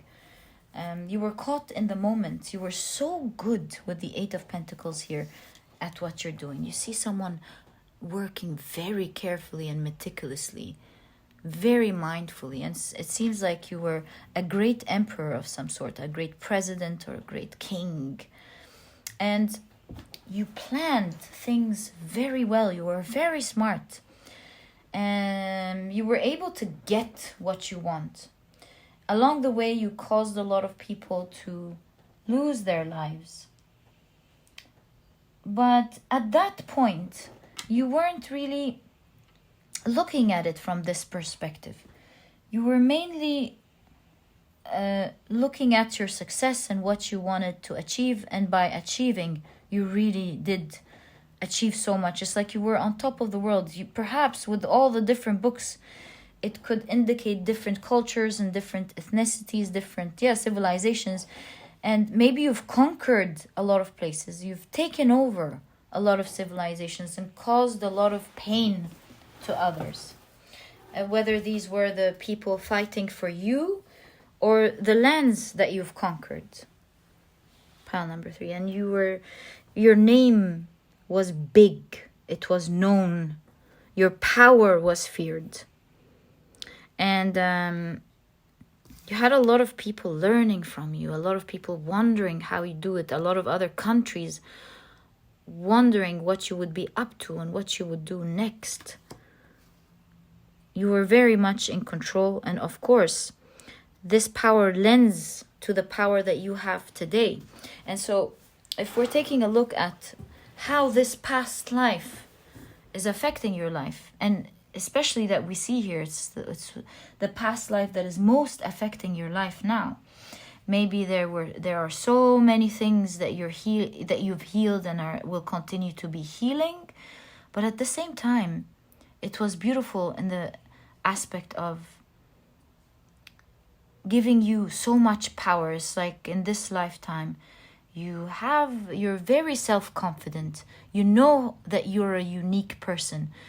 You are proud of who you are. You still have that royal air to you. You still feel like royalty, and you still feel unique. And most importantly, you feel very powerful. You still have that king attitude to you. You still feel that power. Pile number 3. Now, with the 7 deadly sins, especially with the 5 of Cups, right next to each other, despite the fact that you had so much power, you deteriorated yourself in this past life that we're taking a look at. We see plants dying because of bad habits, and later on in life, wrong decisions, even for your own self, to your own detriment. There were a lot of things that you've done wrong, and it was getting to you and making you miserable as well, making you feel guilty, and you've lost a lot of precious things along the way that helped you wake up, especially that you have cultivate faith here and a lotus flower coming out. I feel that in this lifetime there was a wake-up call, and you see it especially here in this mirror. You took in that lifetime a long look at yourself, and that is a very admirable thing, because when you're all caught up in power, most people get caught up in denial, blaming it on others. But you're a very smart person. You knew what was up. You couldn't lie to yourself the most. And so this aspect of the peacock here, where in the shadow it could be pride, but in the light it could be you being proud of who you are and owning up to it, and using your intelligence, your unique intelligence, to help you. Pile number 3. Using this great power to help you. And so even though it turned into a very sad story where there was a lot of pain that you couldn't endure, you see a lot of drinking, trying to remedy or forget the pain for a while, and you got a hard hit in this lifetime, this past lifetime, that really woke you up. I'm seeing that with the Page of Swords, you had someone who was much younger than you, in a much smaller position than you were, who was able to hit you in your weakest point and break something at your weakest point, when you had your head turned away, mourning over your life and your sadness, and or more focused on maybe the sins or the habits that were taking away from your own life.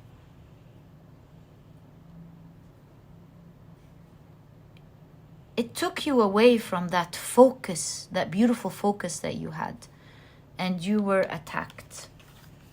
And I see here that it was a wake-up moment, truly a wake-up moment in your life, where you took a good look at yourself and realized how far you've come from who you were. And now, experiencing the loss, you were able to finally take a look at the wrong things that you've done. You really activated guilt, felt shameful over the orphaned kids perhaps, understood what it means like to lose family. It seems you've lost someone very dear to you. Let's see who it is. Let me bring out your tarot cards. Can we please find out who did pile number 3 lose here? Who did pile number 3 lose?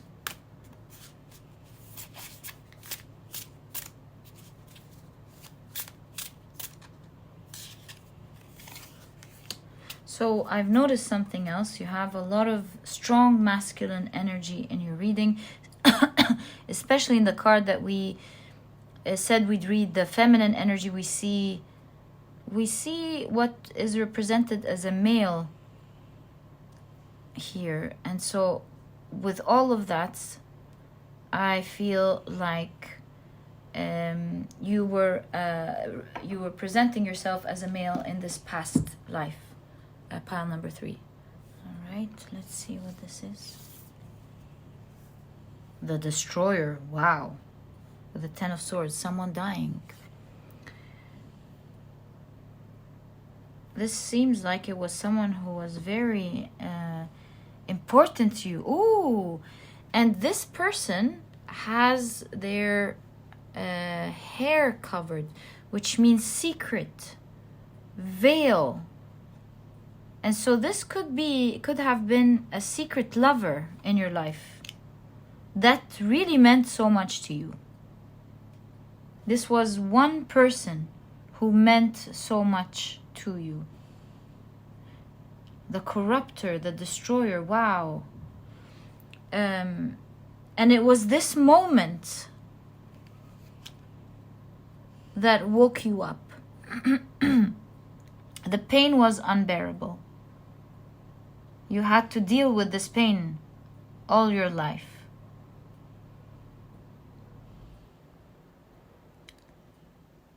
But you were caught up in pride and so many things that you didn't even have time, obviously, for this person either. And you regretted everything once this attack happened and you've lost the one person that mattered so much to you. And with that move, you kind of feel like you lost your power, because snakes in ancient civilizations, a lot of the ancient civilizations, they represented power.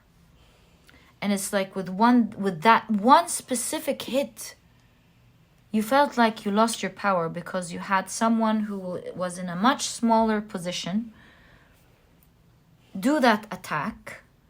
This person obviously had a big wish, a wish that is bigger than themselves, as you can see, much bigger than who they were, but they were able to attack at the right time and the right moment. And they took something away from you that meant so much. And also your pride, because with one small hit they were able to show their power over you, and that really hit very hard. The pain was unbearable, but also the pain made you secretly take a very good look at yourself in the mirror. You even have here the lighthouse, shedding light over what you haven't seen in the dark for so long.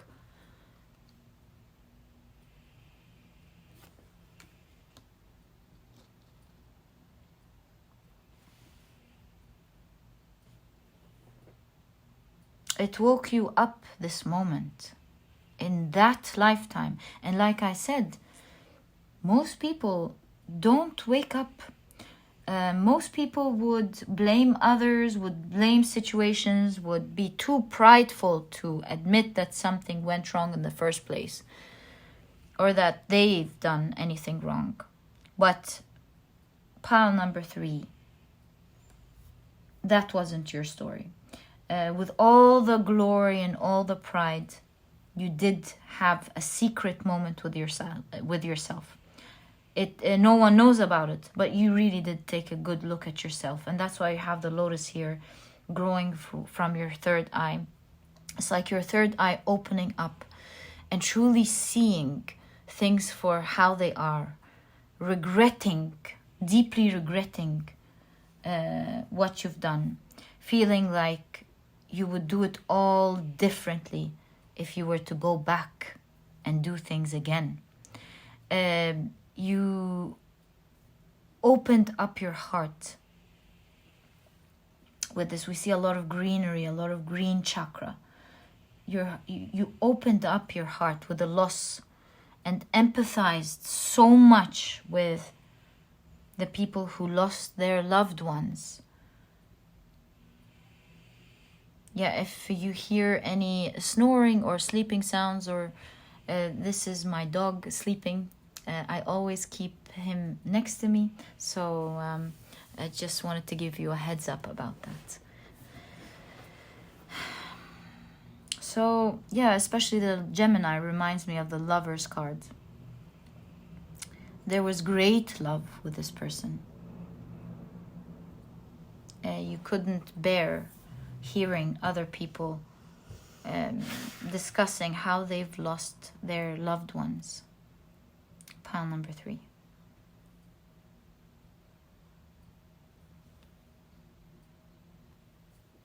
And so in this lifetime, I see you as a very strong person, and you use your power this time to the greater good. So that's the first thing that is very evident about you in your reading. Also, another thing is I see in this lifetime is that with the opening up of the third eye, I see that you are very honest with yourself in this lifetime. You're not afraid of telling of telling yourself. Yeah, each other came out for a reason. We'll talk about that in a second. But going back to the trail of thoughts, you're not afraid of telling yourself that you've done something wrong in order to rectify it. Even though you're very strong, your ego doesn't hurt you. And you use that to even improve yourself more. Pile number 3, which is very admirable about you. In this lifetime, you're greatly affected by wars. You're greatly affected by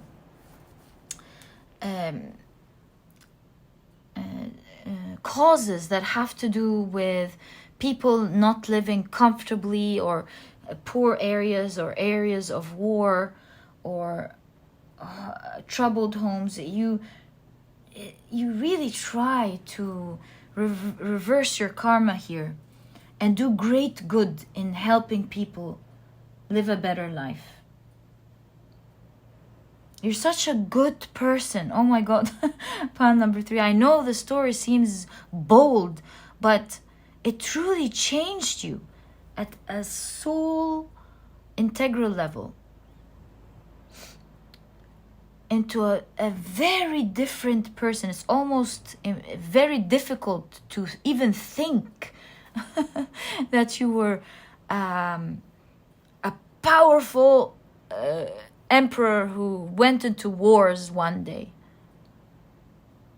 And also remember, we did notice that we said you're honest with each other. I see that you are someone who's honest with your surrounding. No more corruption. You've learned so much. You're now open and honest. You're a very hard worker. You still have that wit to you.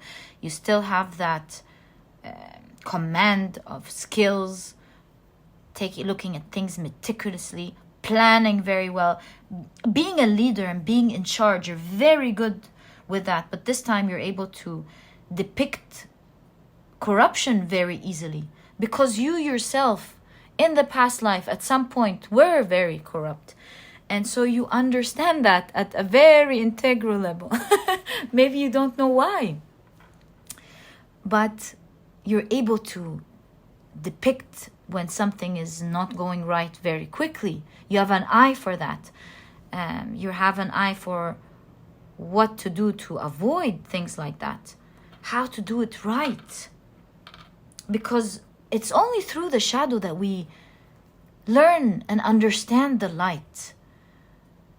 And so going through all of that has really helped you transcend into a very beautiful person, a person who's very honest, and someone who not just understands what's the right thing to do, but also understands the shadow aspect of how people can go wrong and what they can do to make use of a certain situation. So you have that intelligence that still makes you, again, an emperor in this lifetime.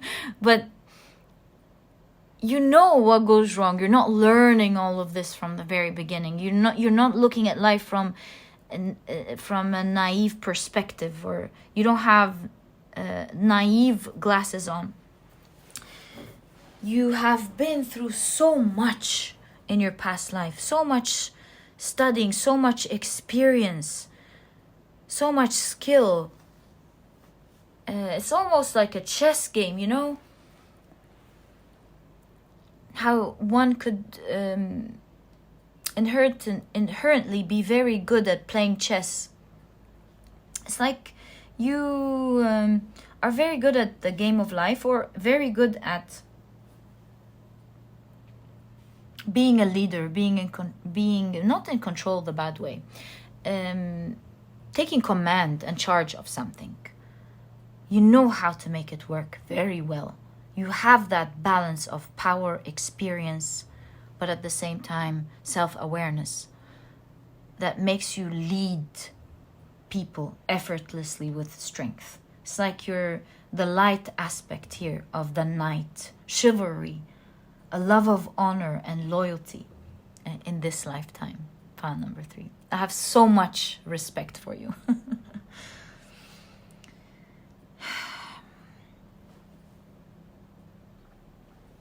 In this lifetime,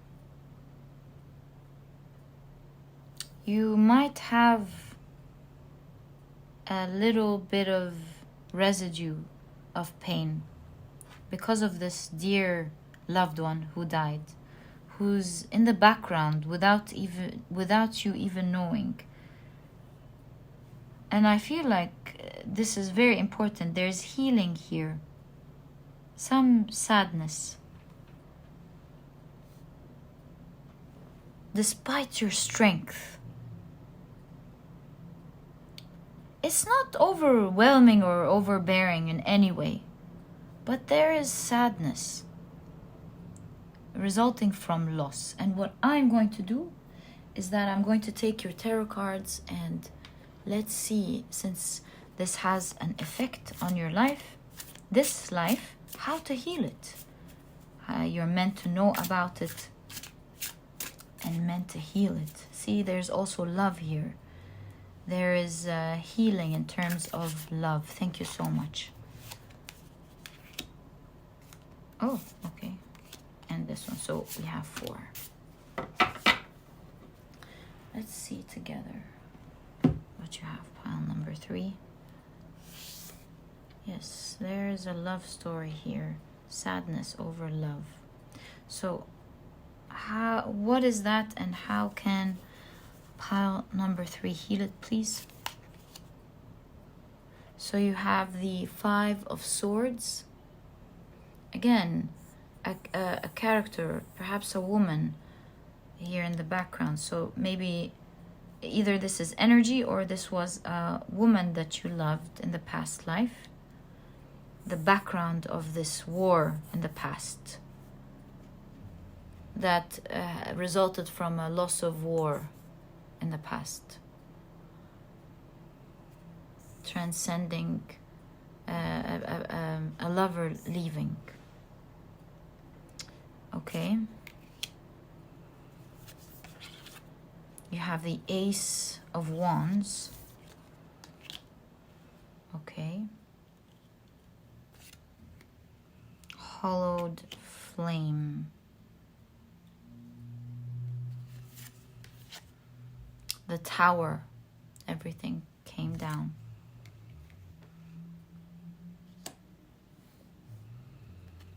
Oh, look.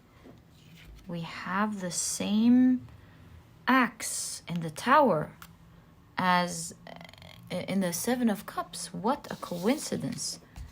It's like the minute your home and your country was hit, this is the moment that you woke up.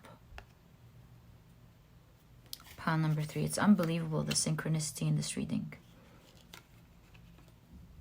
Okay. Separating the sun and the moon, or the masculine and the feminine. Separation of Venus and Mars, the masculine and the feminine, with one swift move. It was so quick.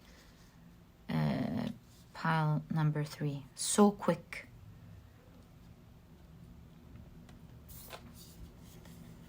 And you have the 7 of Wands. This person is your spirit guide at the moment. It's one of your spirit guides that is there watching over you, being there for you, helping you.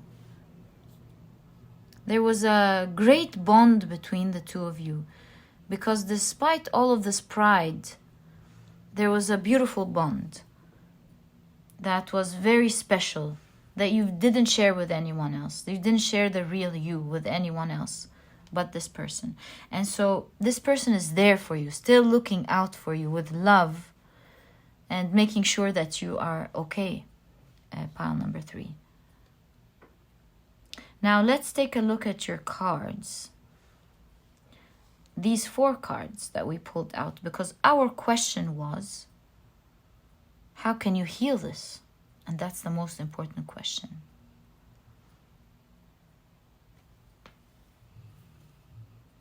There's a lot of internal with the 5 of Swords and the 7 of Wands.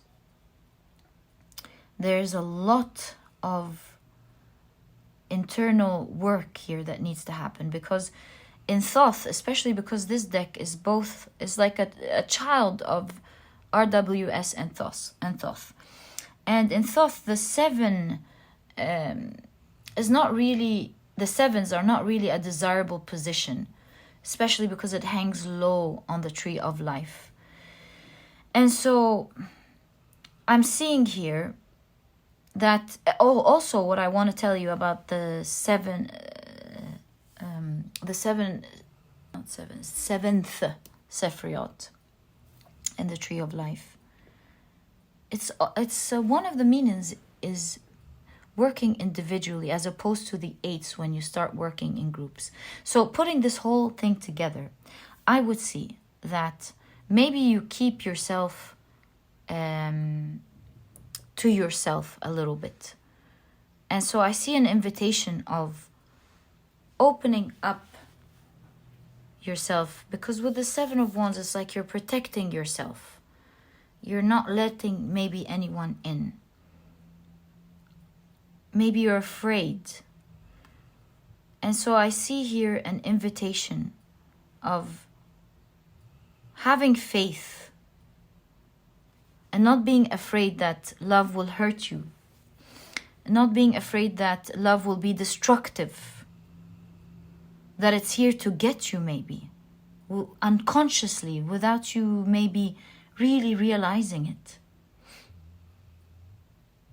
There's old pain that you may not remember, that could be tying and relating dear love and vulnerability,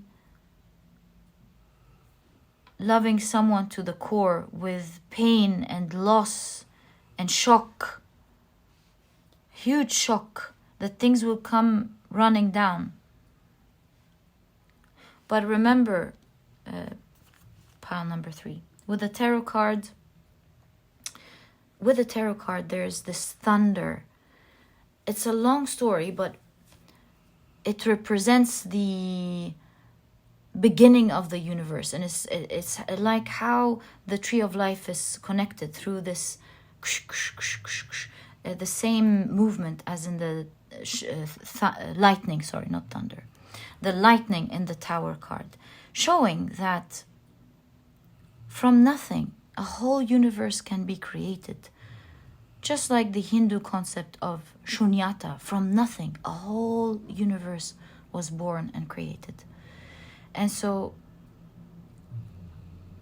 I see this as an invitation, especially with the Ace of Wands.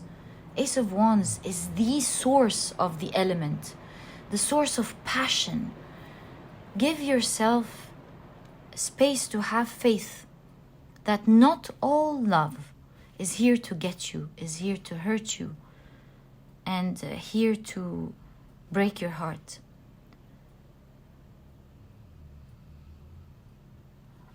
By talking to yourself, you reverse your unconscious thoughts. There's great power in realizing the root cause and to communicate with yourself.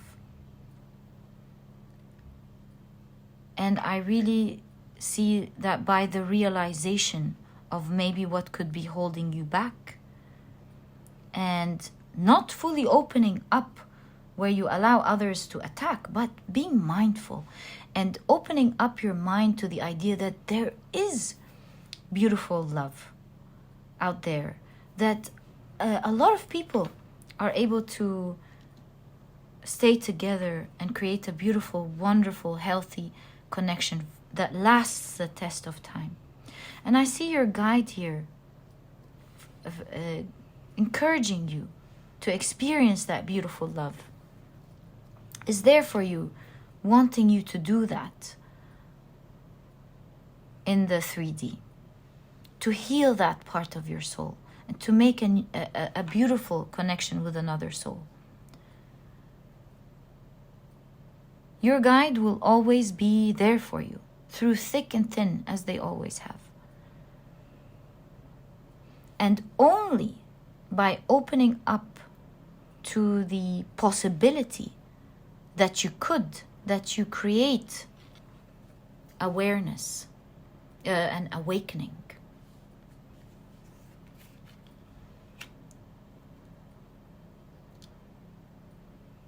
Especially that you have Aquarius here, which is all about thinking and progressive thinking, opening up your mind, more importantly. Having the courage and opening up your mind to the idea of a connection. Again, being careful, but at the same time giving yourself the chance, because it seems like there is great love that could manifest in your life, just by trusting a little bit that there are good people out there, to be discerning who to let in and who to keep out, and to decide, if you want, that it is your time to experience this beautiful love again, should you decide. Pile number 3. That's just a message that I saw here for you, in terms of you may decide to heal this in your heart. Or if someone is already in your life that loves you, maybe you want to give yourself the chance to open up a little bit to see if you may want to connect with this person, maybe. This could be a message for another person. But of course, this doesn't have to be just romantic love, by the way. This could be opening up to other people and connecting at a deeper level with someone, a deeper level with a friend, a dear friend that you may meet in the future, a dear family member that you haven't connected with in the past. And to give yourself to open up, because with opening up you regain your power, that a part of your power that was struck in this past life that you may want to heal in this lifetime. And through that, with all the green, you heal your heart chakra. And in this story, with your past life and this one, you would have now manifested real strength and power and leadership without corruption, and manifested great connections or love, romance, or a dear connection with someone that will stand the test of time. Learning how to go about it this time, how to keep it close to you, and also how to have faith in letting it back in and heal that part. Pile number 3. Wow. So pile number 3, that was your reading. What a reading. What a story. I feel so honored to have done this reading to a past emperor, I guess. So pile number 3, I really enjoyed your reading. I hope you have too. And if you have, please give me a thumbs up. Subscribe to the channel so that you never miss a reading that I upload. Don't forget to click on your notification bell. And please don't forget to check out my productivity book. You might be interested in it because it's small, straight to the point, and so you won't procrastinate on reading it. But it has all the key advice and secrets to becoming a productive person right away, all while enjoying the process. And so if you're interested in that, you'll find a link to this ebook down in the description box. And pile number 3, it was such a pleasure. Thank you for tuning in. Thank you for sharing your energy and your story with me. And I'll catch you in the next reading. Bye. Hi, pile number 4. Welcome to your reading. So you have chosen the beautiful yellow topaz, as well as My Home is My Castle card. Quite interesting, really. I'm very intrigued to find out what this is all about. But I will tell you that during the shuffling process, as I've announced in the other 3 groups, that for some long story, if you want to know why, you have 2 from this deck, by the way. If you want to know why, you'll find it in the shuffling and card picking process. We've decided that this deck will be used to find out your masculine energy, and this deck will be used to find out your feminine energy. It really helped me out find a lot in the other 3 piles, and so I'm intrigued to find out what this all means for you. So yeah, like I said, there were 2 cards from this specific deck that came out for you. But first, let's take a look at your oracle cards. So you have Monk, Nun, with the light attribute selfless devotion and single-minded dedication to spirit. Ooh. Okay. Have the extension of the hand here. All looks like some sort of prayer. Okay.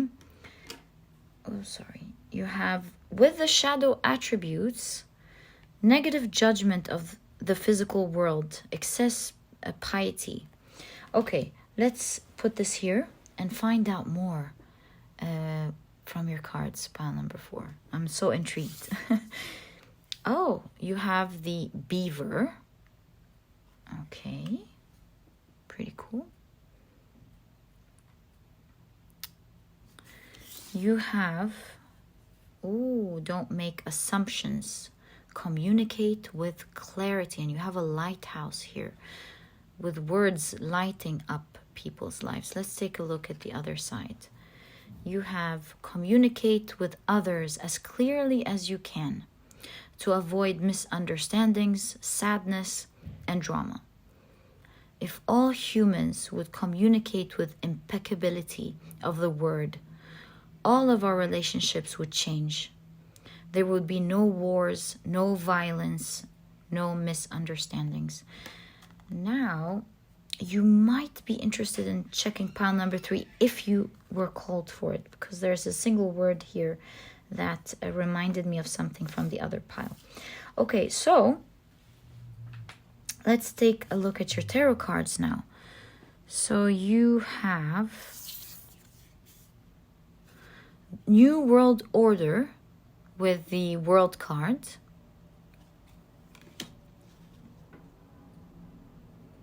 Okay. You have the 10 of Pentacles with the Dynasty. Interesting that you have the New World Order and Dynasty. It's like a new world, a new dynasty. What's going on here? Okay, it's like I feel like maybe dynasties from, you know how we're moving from the dynasty of Pisces to the dynasty of Aquarius, or I mean Eon, of course. Okay, let's wait first. Okay, you have the Temperance. This is gonna be big. Okay, yeah, that's what it is with pile number 4. I mean, if you've been a pile number 4 for so long on this channel, you know what I'm talking about with this pile. So you have Judgment. Wow. Okay. Yeah. My story is really building up here. This is a very strong pile. I'm like mind blown already. Really mind blown. Yeah, but like I said, nothing short of pile number 4. You have the Fool.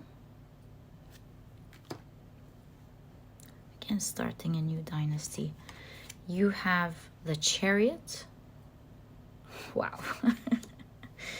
Okay, and you have the Ace of Pentacles. Your story is nothing short of amazing, pile number 4. Oh my goodness.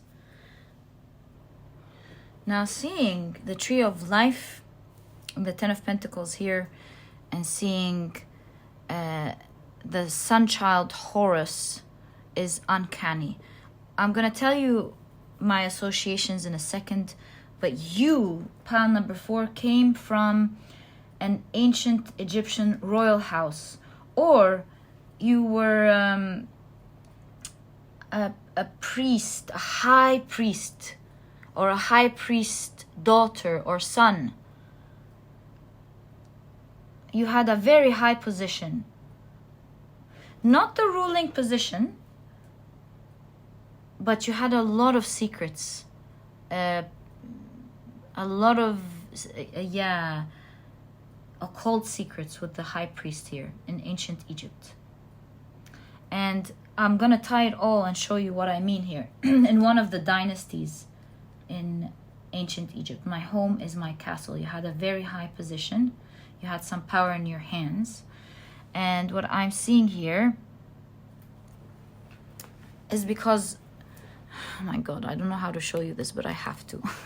So in Thoth, you do see judgment being drawn in the way that the Tree of Life, where Isis is represented down there, and then you would have Osiris up there, and then Horus in the middle of the Tree of Life, representing the new Eon.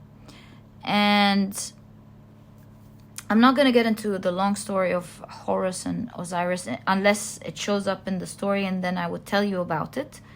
But we do see that Horus, the son of God, is the new eon here.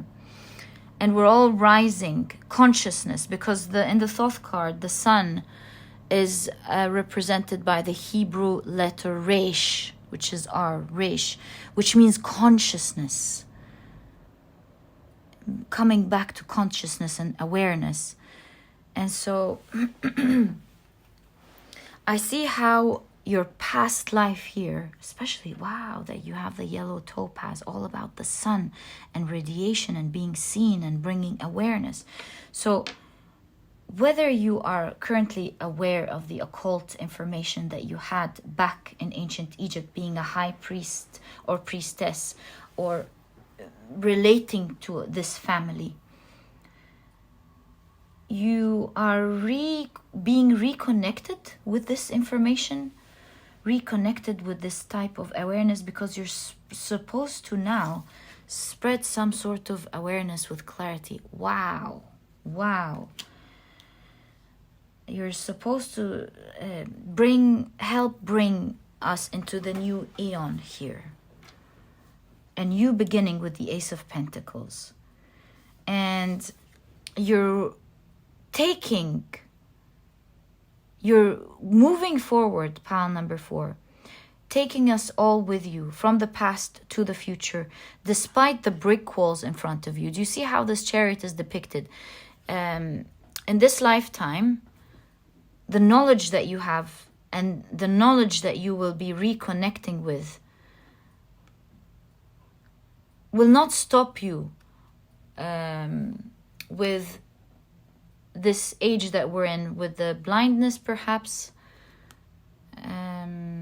not knowing. So fighting you without not knowing, fighting you without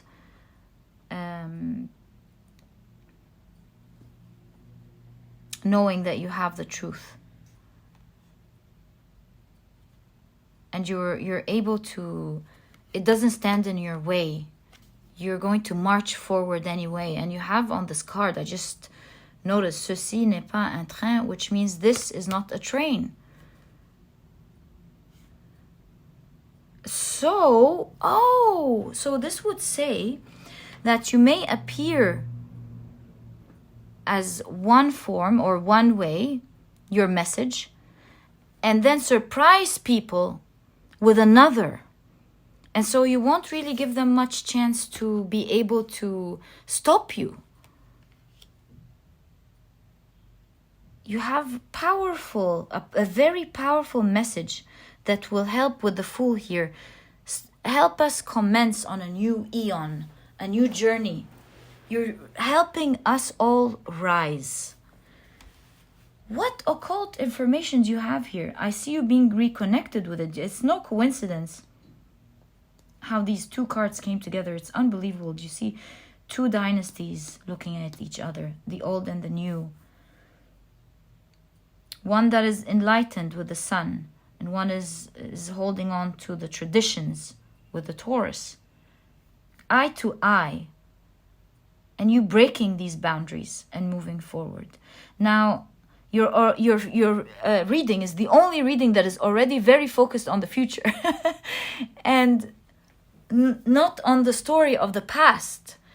Showing your progressiveness, your soul's eagerness to take this information and move us forward very quickly. You have a very big role here, pile number 4.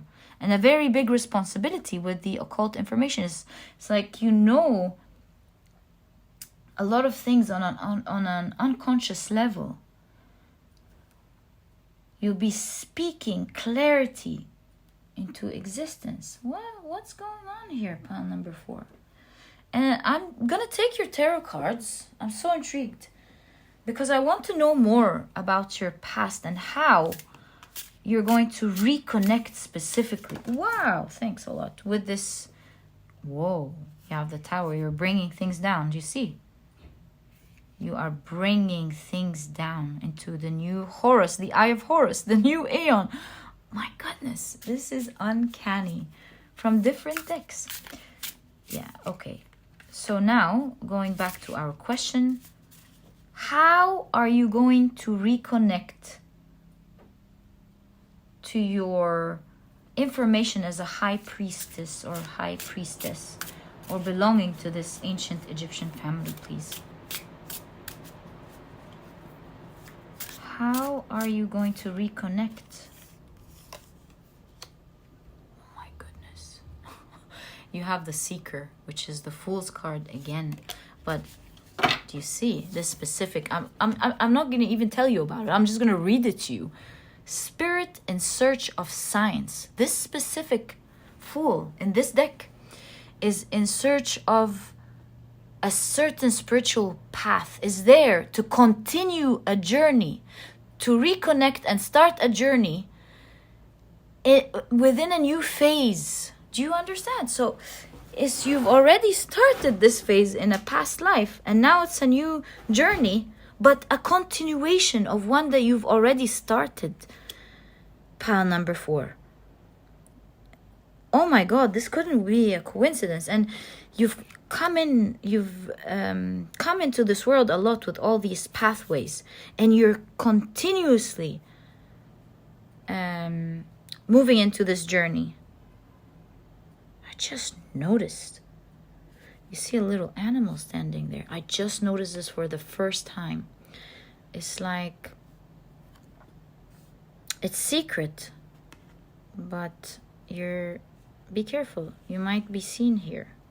What is that?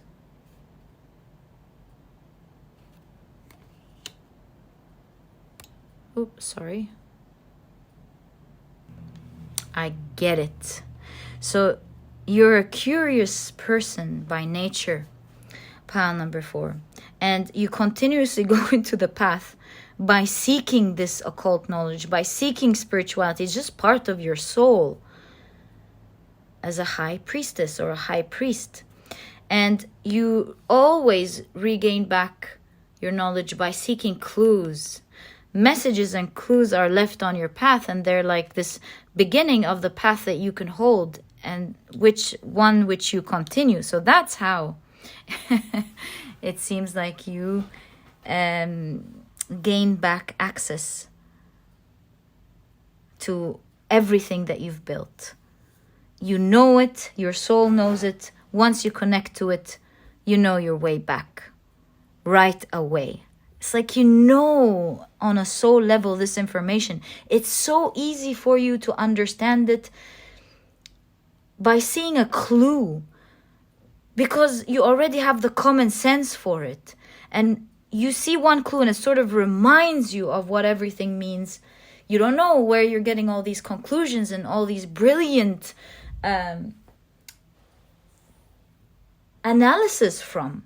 But it comes at a soul level of you in many lifetimes studying the occult, but especially you being a high priestess in ancient Egypt, where you had so much information, secret that was hidden. And you're coming in this new eon to help spread awareness. Again, by recollecting this information and helping us rise. Wow, it's definitely, you are a key person in getting into this new eon.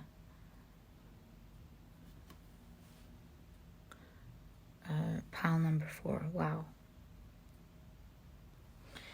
Here is the thing though. It seems like in the past,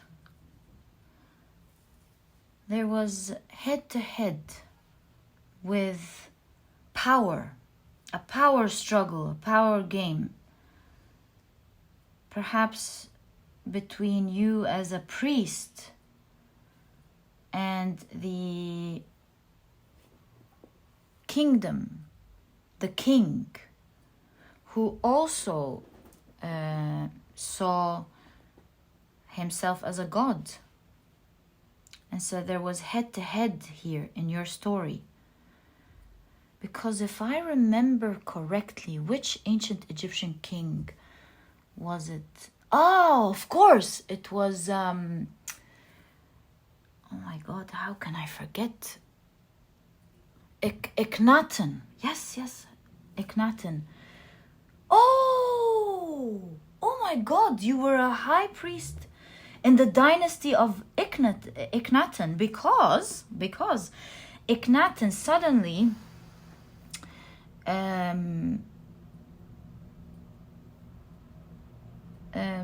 told everyone not to worship all the different gods and to worship just one god, which was the sun god. In fact, Aten means god, and he was Akhenaten, the worshipper of the sun god. And the priests during that time did not like this new system. And so perhaps behind closed doors there was actually a very strong, this was the story, there was very strong head-to-head fight over power, because the high priest was very revered, and also the king, who the ancient Egyptians saw as the extension of God on earth. So changing up a system all of a sudden brought corruption, and things brought down. And in fact, with Akhenaten, all the temples that he's built during his lifetime, once he died, they were all broken down. All the sun temples that he's built, they're no longer here today. They were all broken down because of the anger that was in ancient Egypt for bringing down all the gods and changing the system. And so, who knows? It's a secret world. Even I don't know it. Your soul knows it. Who knows who was right and who wasn't? Who knows what this whole story was hiding? Your soul knows secrets. And there's a lot of occult secrets that you will be discovering in your journey, my dear Pan number 4, in this lifetime. In your journey, you'll always have from the universe clues that will pique your interest. Do you see it? I need to go up for you to see that little clue. That will pique your interest and will make you search, and you will always find your way, and you will recollect the information back. This time, like it says, it's like you're playing games. You know how to do this game now. You're not going to get into war. You're not going to break things down the way it was back in the days. This time, I don't want to say you're fooling, but you're very careful about how you present one thing and then taking people by shock, especially that we have, like I said, ceci n'est pas un train, which means this is not a train. And so perhaps by presenting one thing and then letting people fall for their own trap will make you move very quickly with helping people see the truth somehow, enlightening people.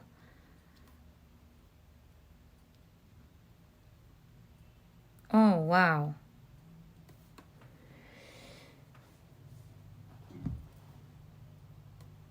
And this is not something that you will feel like is a burden on your back. In fact, with the beaver personalities are hard workers, but they do happy work that is very meaningful.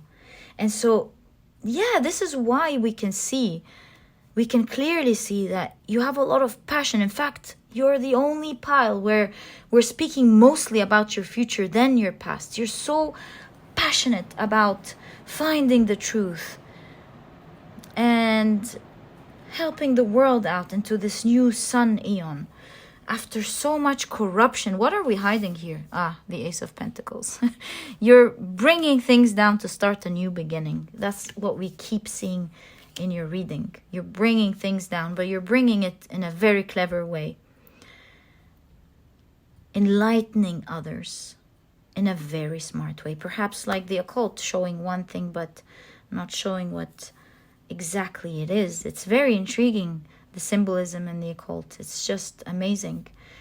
With a lot of wit, a lot of intelligence, you are going to open up people's eyes and usher them into this new eon.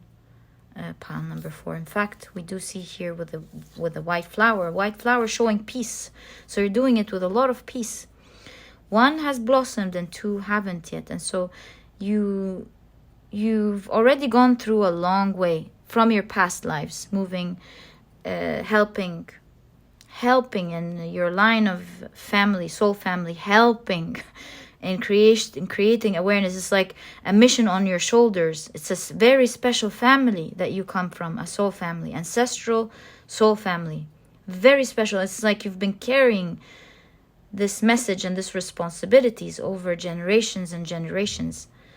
And now it's time to open the last two buds and bring awareness into this time. It's obviously this time. This is the time, it seems, from your reading, pile number 4.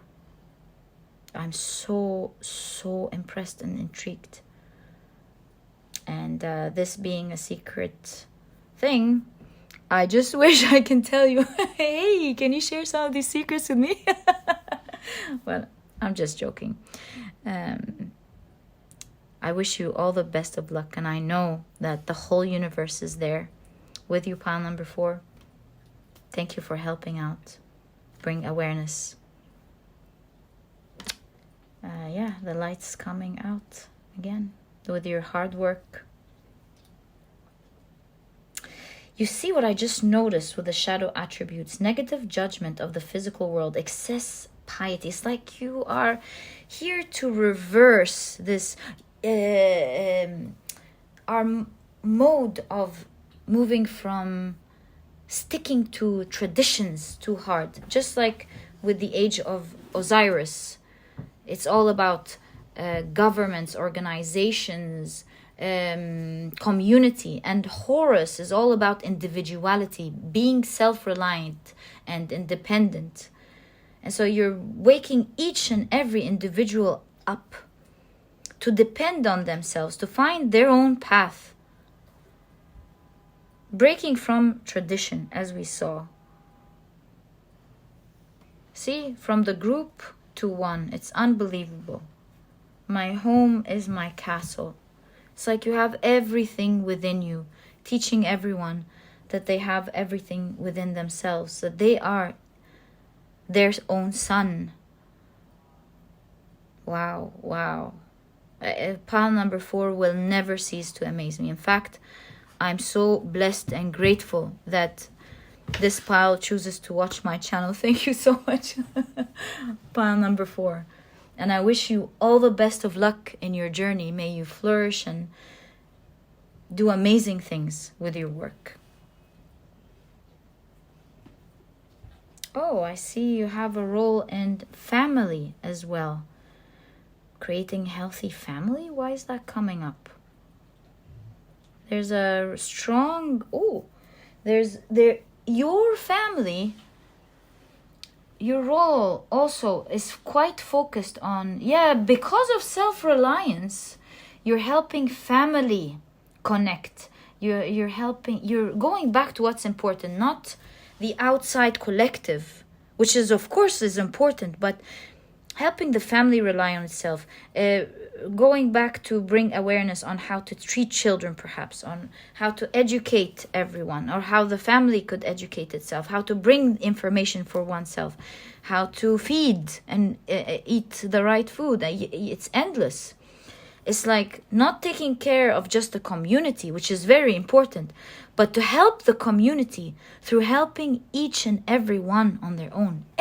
Each and every person. And through that, a whole community that is now healthy and protected is created, leaving the old and inviting the new way of thinking. It feels very, I don't know why, your reading feels very scary. Or maybe change is scary. Change feels scary in the beginning, but we always should remember that the only one constant is change. And you either learn to adapt with it and grow, or you break. And I feel like with all this calm, tranquil energy, remember when we said your work is not scary? That's just me reading. Please don't take that at all. That's just me. And in fact, your reading is calming me down, because I see you're doing your reading, your work with happy and in a meaningful way as well, which is a very key element, this beaver, in your reading, showing how it's not a scary thing. Because with the tower, yes, with the tower, change is inevitable. And you always see two figures in the Rider-Waite-Smith, the traditional tower, where change is happening, it's sudden, but one decides to jump quickly and be proactive to save themselves, and the other is pushed out because of this change. And I see here the message for all of us is when change happens, we have to, the sooner we accept it and the sooner we adapt and educate ourselves, the more we learn and grow and perhaps even make use of the new opportunities that arise from this change. And who knows, it might even turn out to be much more amazing and better. Who knows? You gave me so much power and hope from your reading, pile number 4. I love it. Thank you for being who you are. May you be blessed in your journey, pile number 4. And I cannot even begin to tell you how much I have loved your reading, how much it was an eye-opener in itself for me. And may you be blessed and help everyone, pile number 4. Big mission. All the best of luck. And if you've enjoyed your reading, please give me a thumbs up. Subscribe to the channel so that you never miss a reading that I upload. Don't forget to click on your notification bell. And please don't forget to check out my productivity book. Hey, it might help you in your journey, right? I could have done one thing that could have assisted in your journey. So if you're interested, it's small, straight to the point, and so you won't procrastinate on reading it, but it has all the key advice and secrets to becoming a productive person right away. And speaking of secrets, right? I'm sharing my secret with you. So if you're interested in that and feel like you're going to enjoy it, you'll find a link to this ebook down in the description box. And pile number 4, I'm impressed and truly enjoyed your reading. Thank you for sharing your beautiful energy with me, and I'll catch you in the next reading. Bye.